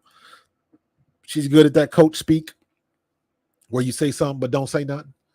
And it is what it is, man. And everybody had been pretty good with that, with the exception of Angel Reese, because, she get caught up in her thoughts and her feelings, and everybody gonna twist it because she asked to be the villain. And as soon as she said that, I was like, be careful what you wish for, young queen. They'll give you what you want. And in this social media client, you don't want that. Why would you ask for that? Why would you ask for that? All she had to do was keep doing what she was doing and stop with the shade on Caitlin Clark about the, hey, well, I can do this too, because that's what it sounded like. I know she wasn't trying to portray it like that, but all you got to do is keep getting ball. The people that's going to give you your flowers are going to give you your flowers. The people that aren't. So don't beg for it. And that's what it sounded like she was doing. I know she was coming from a different place, but I'm looking at the optics of it, how people receive it. Because a lot of times when you're in this situation, it's not about your intent. I know what her intent was. And let's keep it 100. She was right. She is part of the catalyst that started this movement with the women's basketball that started with the NCAA tournament. She is part of the catalyst. It was her and Caitlin Clark together that started that movement. And Caitlin Clark just took off with it. She was breaking records. She was shooting logo threes, and she was winning. And she went to the championship game back to back. So, and the one thing, Angel Reese, let's not forget that coming into your senior year, you didn't know what you were going to do. You wasn't in school. It was a big controversy of if you had left the team. Not to mention, nobody likes Kim Mulkey. There's a lot of people that really don't like her as a coach. So you get that part of it. And then she throwing your name out there in fights and, playing the way you play and the rough and tumble ball that y'all were doing. The shit rolls downhill from your coach. So, then you get in the thing with her and Flau'jae Johnson was supposedly going at it. Then their moms got into it. So it was a lot of controversy with Angel Reese going into her senior year, and she didn't help it. She didn't want to be mean mugging people on the court, talking slick to assistant coaches and all of that kind of stuff. The internet keeps all the receipts now, all the receipts. And then she had that braggadocious attitude. I ain't got no problem with that. And then you get on the podium at the end of the year and nobody knows what you had to go through. But when you put that energy out there like that, you're not going to get much sympathy. You damn sure not going to get empathy because everybody don't operate like that. So now you fast forward to this year and she in the W and she trying to put out that same energy. And I wish she never would have said, I'll be the villain if you want me to be. And it's like, no, don't put the target on your back. The only thing you had to do was keep balling. That's it. Just keep balling. You're going to make some mistakes. The whole thing with Kennedy Carter and you jumping up and down on the bench. But you said that, hey, me and Caitlin Clark don't hate each other. And this, I used to tell people like, that's like you telling me you love your mom. Anybody can tell me that, but until I see how you treat your mom and over a measured period of time, how you interact with your mom or whoever it is, that will determine if what you said was true. And that's what's going on with Angel Reese. She done said a lot of stuff, but your actions are going to tell on you. Period. And if it's all good with her and Caitlin Clark when they get outside of the court, I don't understand why she's not smart enough to say, "Hey, Caitlin, let's play off of this a little bit. Let's do a marketing campaign where you practicing on the court, and I come in and it looks like we about to go at each other, and maybe we play on the same team, and like you go to Rutgers Park or something like that." It's so many ways that they could get together and really make this thing boom, make it grow. You know what I'm saying? So they got to take advantage of that, man. It's all about they're in a situation right now where everybody's about to get paid. And the more they want to resist the fact that Caitlin Clark is the biggest reason it is happening, the worse it's going to look.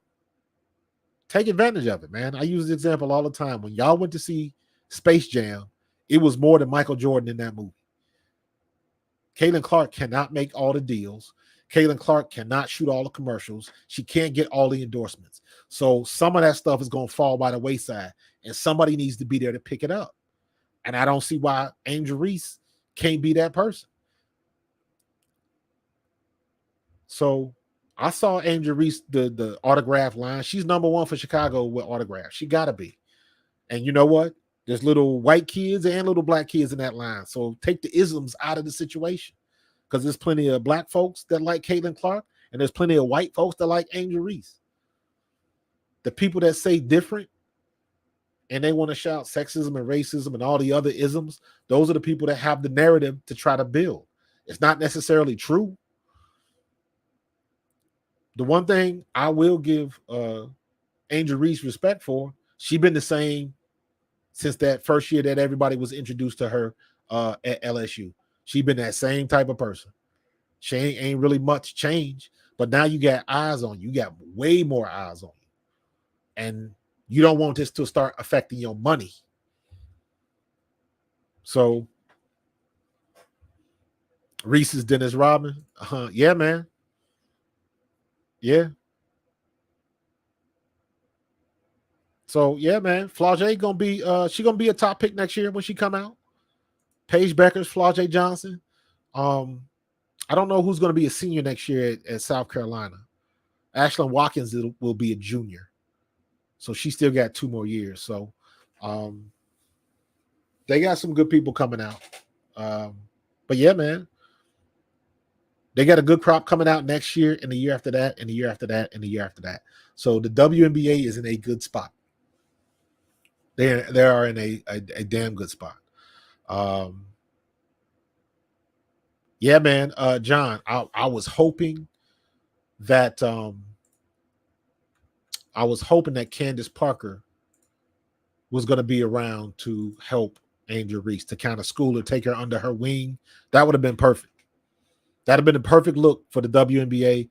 But Candace Parker got out. She got out. So, and that'd have been exactly what they needed.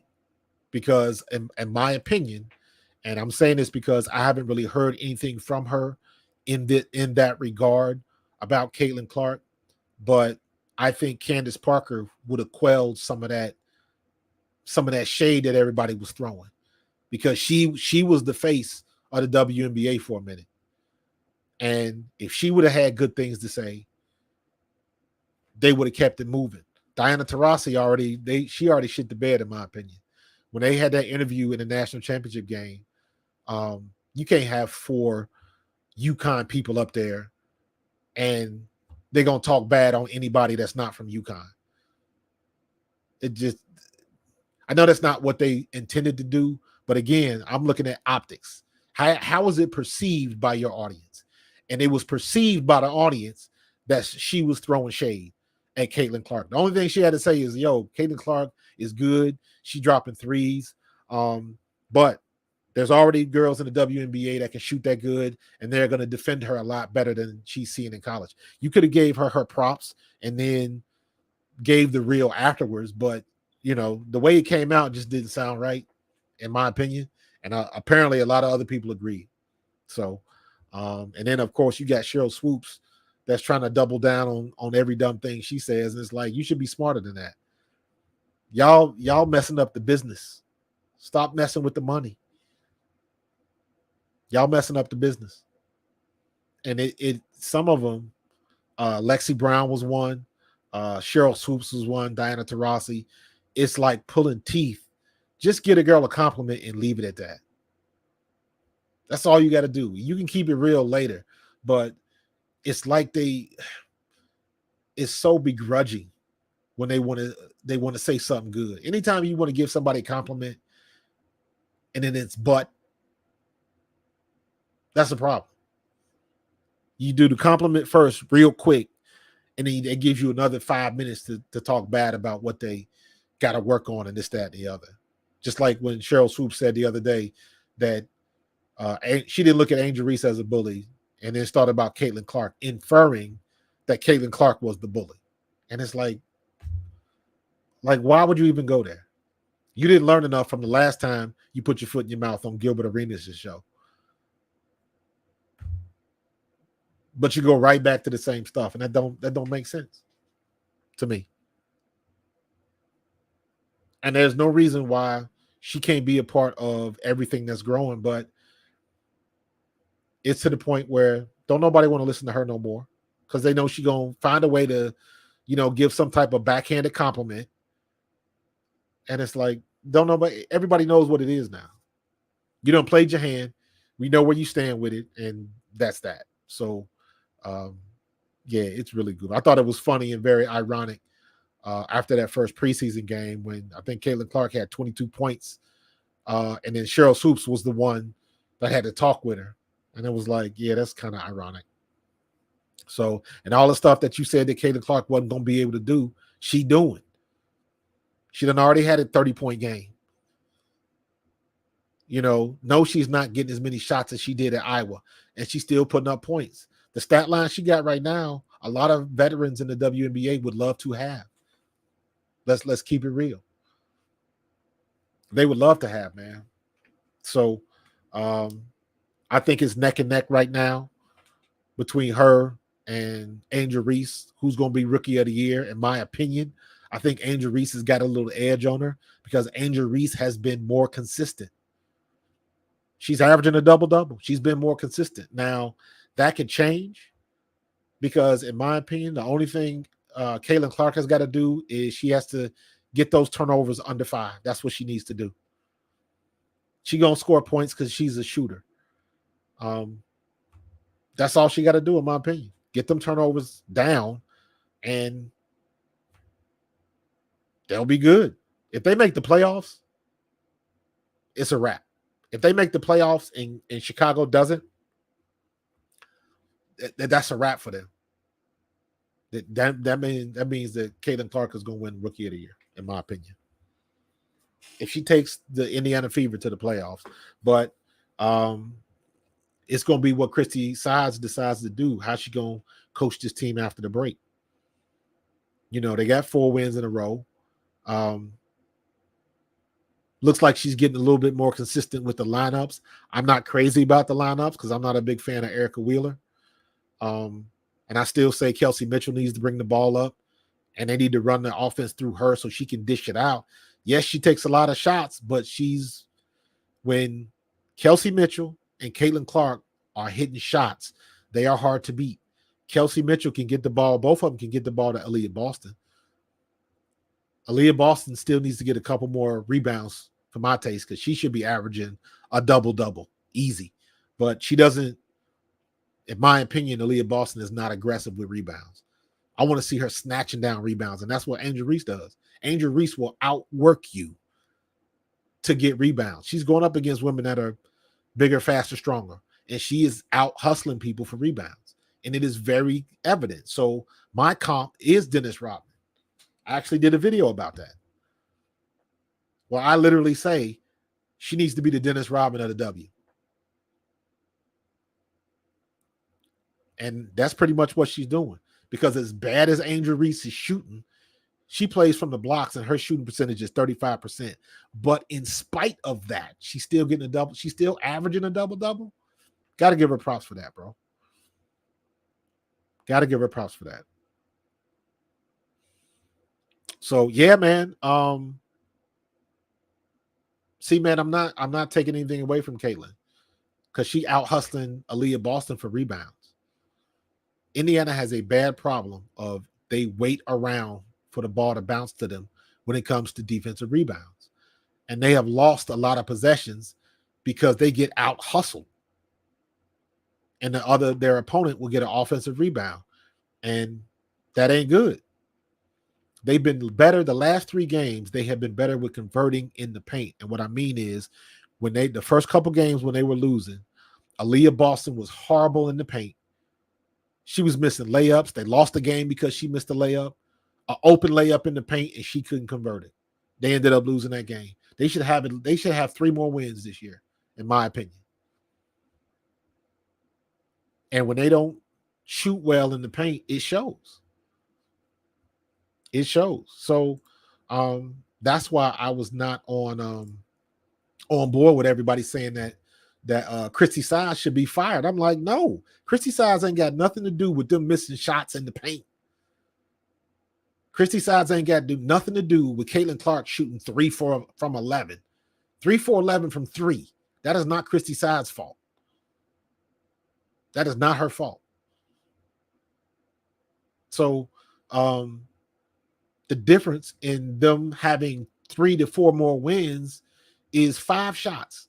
If Caitlin Clark makes an additional 2 to 3 shots a game, if Aaliyah Boston converts 2 to 3 more of those points in the paint, if she don't miss those layups, if Kelsey Mitchell, when she blows by a defender, if she can get herself in control and convert those layups, 2 to 3 shots a game, if those fall, it's a different conversation. And that's on the players. So, and like I said, the last 3 games, that's been getting better. Kelsey Mitchell has been converting. Aaliyah Boston has been scoring in the paint and pulling down rebounds. Nalissa Smith has been all over the place. Caitlin Clark has been shooting just a little bit better.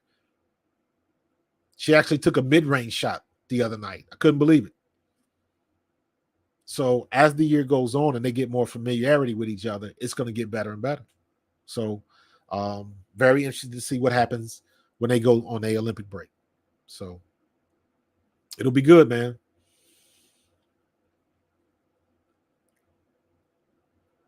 So, I mean, because you're talking about Rookie of the Year, so it's all about how that rookie performs, because Aaliyah Edwards should be in the conversation, and she playing for Washington. So I got to separate the two. But you do get a bonus is if you're playing well enough and you helping your team win. Cameron Brink defensively was doing that for LA. Angel Reese is certainly doing that for Chicago, and Caitlin Clark is definitely doing that for Indiana. But even with Indiana, they struggle a little bit more when Kelsey Mitchell and or Aaliyah Boston are not scoring. When all three of them, when two out of the three are in rhythm and they dropping shots, Indiana's hard to beat. It's either got to be Caitlin Clark and Kelsey Mitchell or Caitlin Clark and Aaliyah Boston. Melissa Smith is going to get her 10 to 15. When Kelsey Mitchell is on, she's going to get her 20 to 25, 15 to 25, I should say. And Caitlin Clark is in that same window.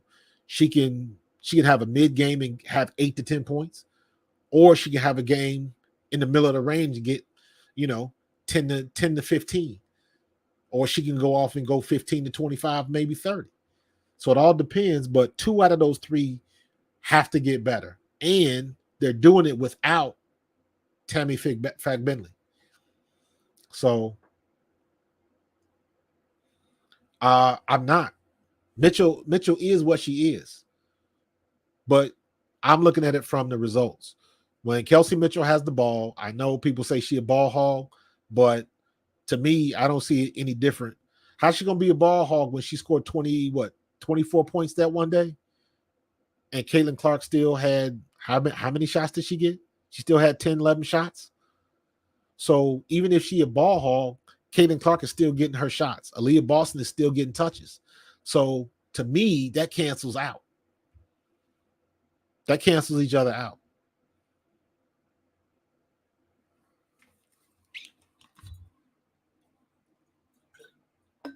Because now that is where I'll put it on Christie's sides. And I still say when Kelsey Mitchell brings the ball down the court, she is fast enough to collapse the defense, which means when she drives down the paint, she's going to have at least 2 people that got to come meet her. So if you got 2 people coming to defend the paint, somebody on the perimeter's got to be open. Somebody's got to be open. You can't, if you double team somebody, that means somebody on the offense is open. And that's how you got to game plan that. And plus, look at the tape. Kelsey Mitchell is a much better dribbler than Caitlin Clark. Because Caitlin Clark is going to she's going to turn the ball over once or twice a game. And once or twice a game, those 2 turnovers are going to be where she gets the ball stolen because of how she dribbles. She gets lazy, and she just, I guess, underestimates the speed of her defenders, and they come and rip her. So I'm not arguing with you. She dishes when she has to. She just don't do it a lot. But I'm not going to get mad at that when she putting up 24, 27 points and Caitlin Clark still getting her shots off. However it gets done. I might not like the way it looks, but however it gets done. So, and I think, in my opinion, that's what Christy Sides needs to come in and say, okay, this is what you do. Kelsey Mitchell, you bring the ball up. If you get an opportunity, if you see a hole and you can penetrate, do it. But if they close up that hole, this is the play we run it. And that's the one thing about Indiana. If something's happening with the ball, if they don't have the ball, a lot of people don't move their feet. And Caitlin Clark is guilty of that. She'll watch a play go and she won't move. And it's like, y'all got to move without the ball. But again, I'll give the benefit of the doubt to Christy Sides on that one. That's what you get when you don't practice. And their struggle the first half of that season, or so far, was that schedule was ridiculous. And they didn't get a lot of practice time. And you see what happens when you get a little bit more practice time. They look like they playing better as a team. So I'm good with that. Let me see something real quick. Give me 1 second. I want to check something real quick. Let's go back. Because I want to see box scores.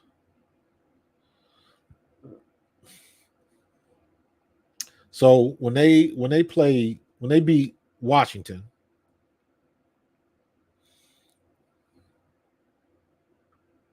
Caitlin Clark had 6 assists. Kelsey Mitchell had 1. Wallace had 3. Erica Wheeler had 4. So I mean it is what it is. I can't argue with the stats, John.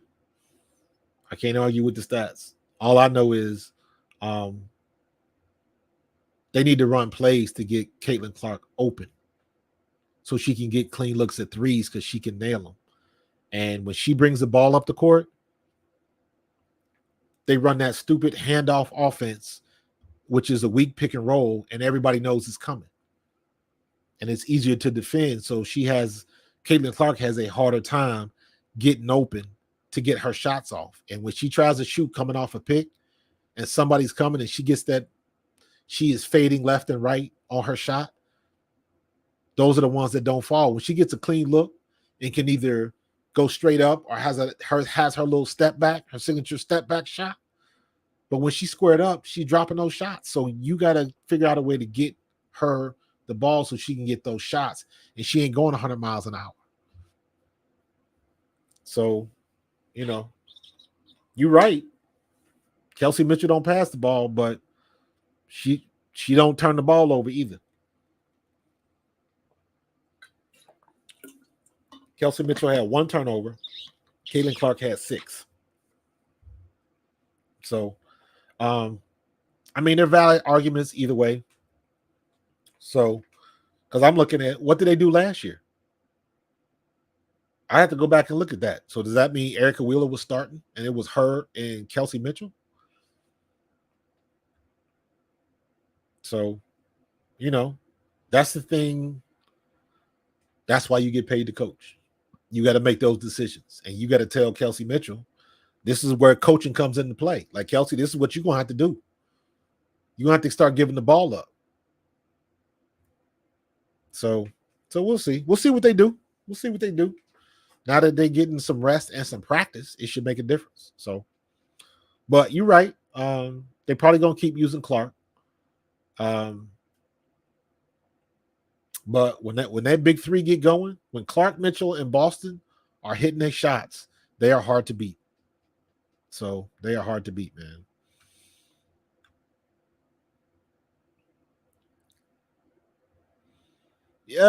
Yeah. I think we talked about that the other day, John. And that's not the first time I've heard somebody say that about Kelsey Mitchell getting out of there. But I don't know, because whoever you bring in, are they going to be able to ball like Kelsey Mitchell? Because Kelsey Mitchell scores points. And whether you like her game or not, if they don't have 22 points, they lose that game.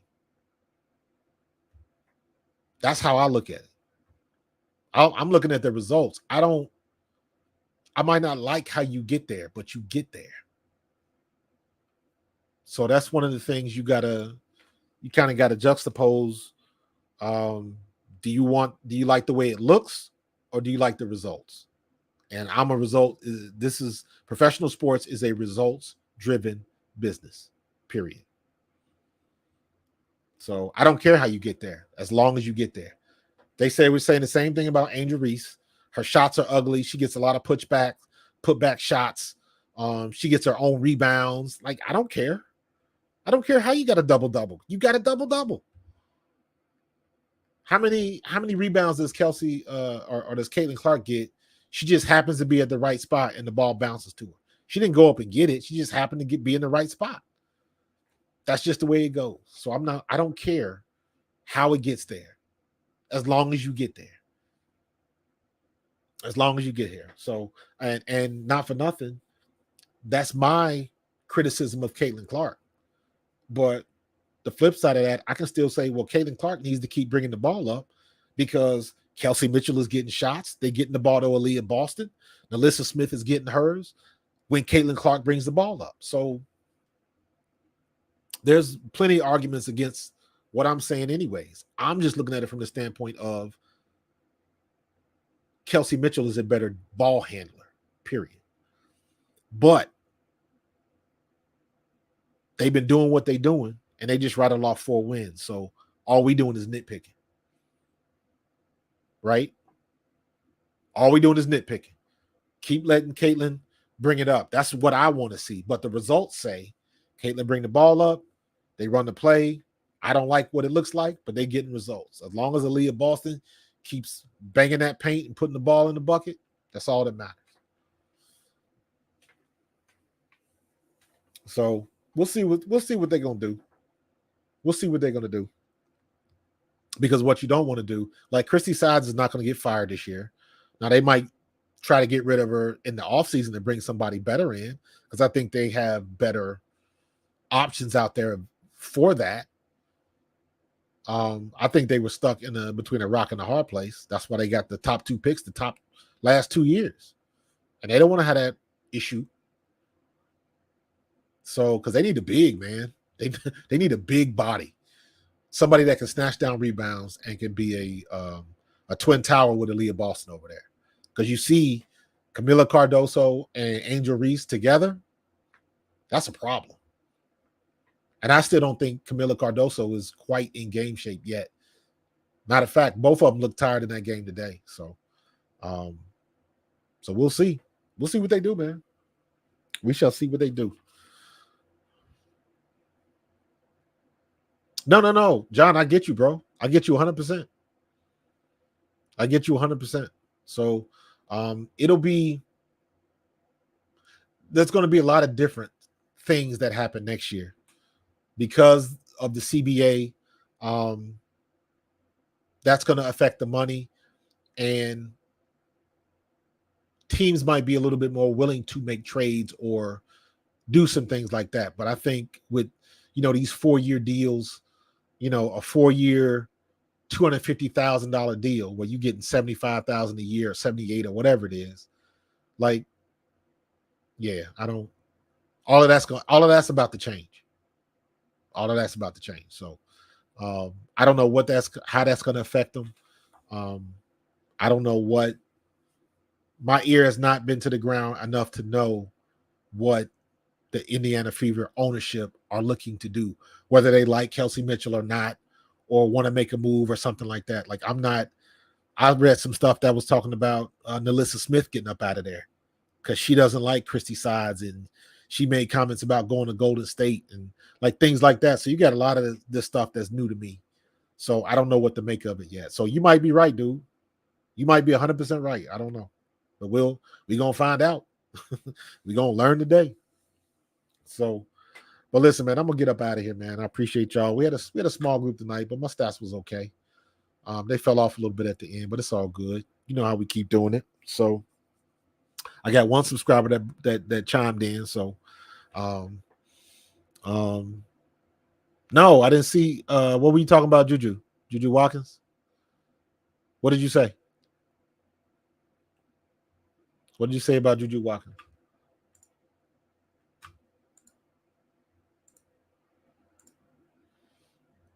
Juju Watkins, we 3 years away. So I don't see Juju is 19 in July, and you have to be minimum 22. How does she enter the league in 2 years? She's not gonna do that. I don't see her as that type of person. And I'm saying, number one, that will depend on what the money looks like next year. Because what they paying these women now, it doesn't pay for them to come out of college early. But I don't know what is her. Let me look. I'm looking on Twitter. What does her Twitter look like?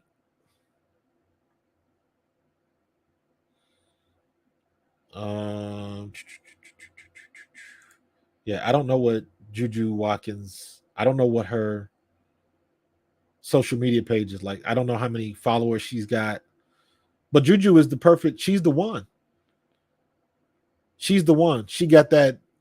Her game is impeccable. She got cover girl looks. As far as I know, she's straight.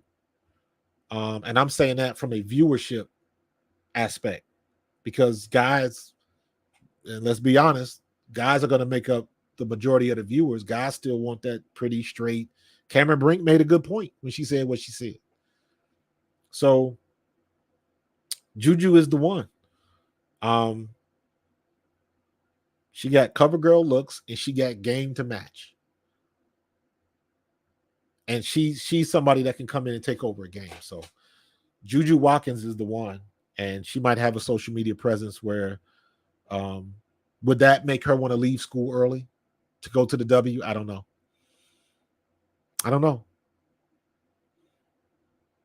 So we'll see what they're gonna do.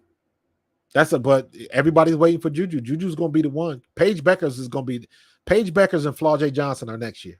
They're gonna be 1 and 2, in my opinion, unless somebody gets hurt. Unless Paige gets hurt again. Paige is the number 1 pick, in my opinion. Then you got that girl from UCLA, Lauren Betts, but I think she was only a sophomore next year, so I think she got 2 more years left. And then look at this class. You got Juju Watkins, Malaysia Fulwiley, Hannah Hidalgo, Tessa Johnson. You got all of these girls coming out in 3 years. It's going to be crazy. So the 2028 draft is going to be lit. It's going to be lit. And then you got the girl, what's her name? I forget her name. She was from Utah. She was balling. She another one that you could tell grew up playing with her brothers. Like her game was just different. Her game reminded me of what Kennedy Carter is doing now. And for as much as people hate Kennedy Carter after what she did, blah, blah, blah, all I know is Kennedy Carter is the best player on the sky right now. Her and Angel Reese, they getting it done. Angel Reese, Kennedy Carter, and Mabry. The other day when they lost to Indiana, Mabry and Kennedy Carter should have been touching the ball every time down the court. So a lot of good stuff to come, man. A lot of good stuff to come. So it's only getting better. So, but I'm gonna get up out of here, man. Appreciate you guys. I don't know when's the next Indiana game. Let me see. Thursday. Tomorrow you got Indiana at Atlanta. So I'll be doing that tomorrow, 7:30, and then I'll have a post-game show. So they are in Atlanta. So that should be a good game. I don't see why they shouldn't win that game. But Indiana's tough, man. Indiana's tough. Atlanta is a tough game. It's a good game. So I will be on tomorrow night. So this should be another good one, man. But y'all have a good night. I appreciate y'all. Chat was lit as usual. John, Cody, everybody else that came through. Rick Ross. What's the other guy? King Haynes. Appreciate you, man. Everybody that came through, everybody that was new in the chat. Don't be a stranger. You know how we do, man. Y'all have a good night. God bless. Be safe. And I will see you tomorrow. Peace. Go Birds.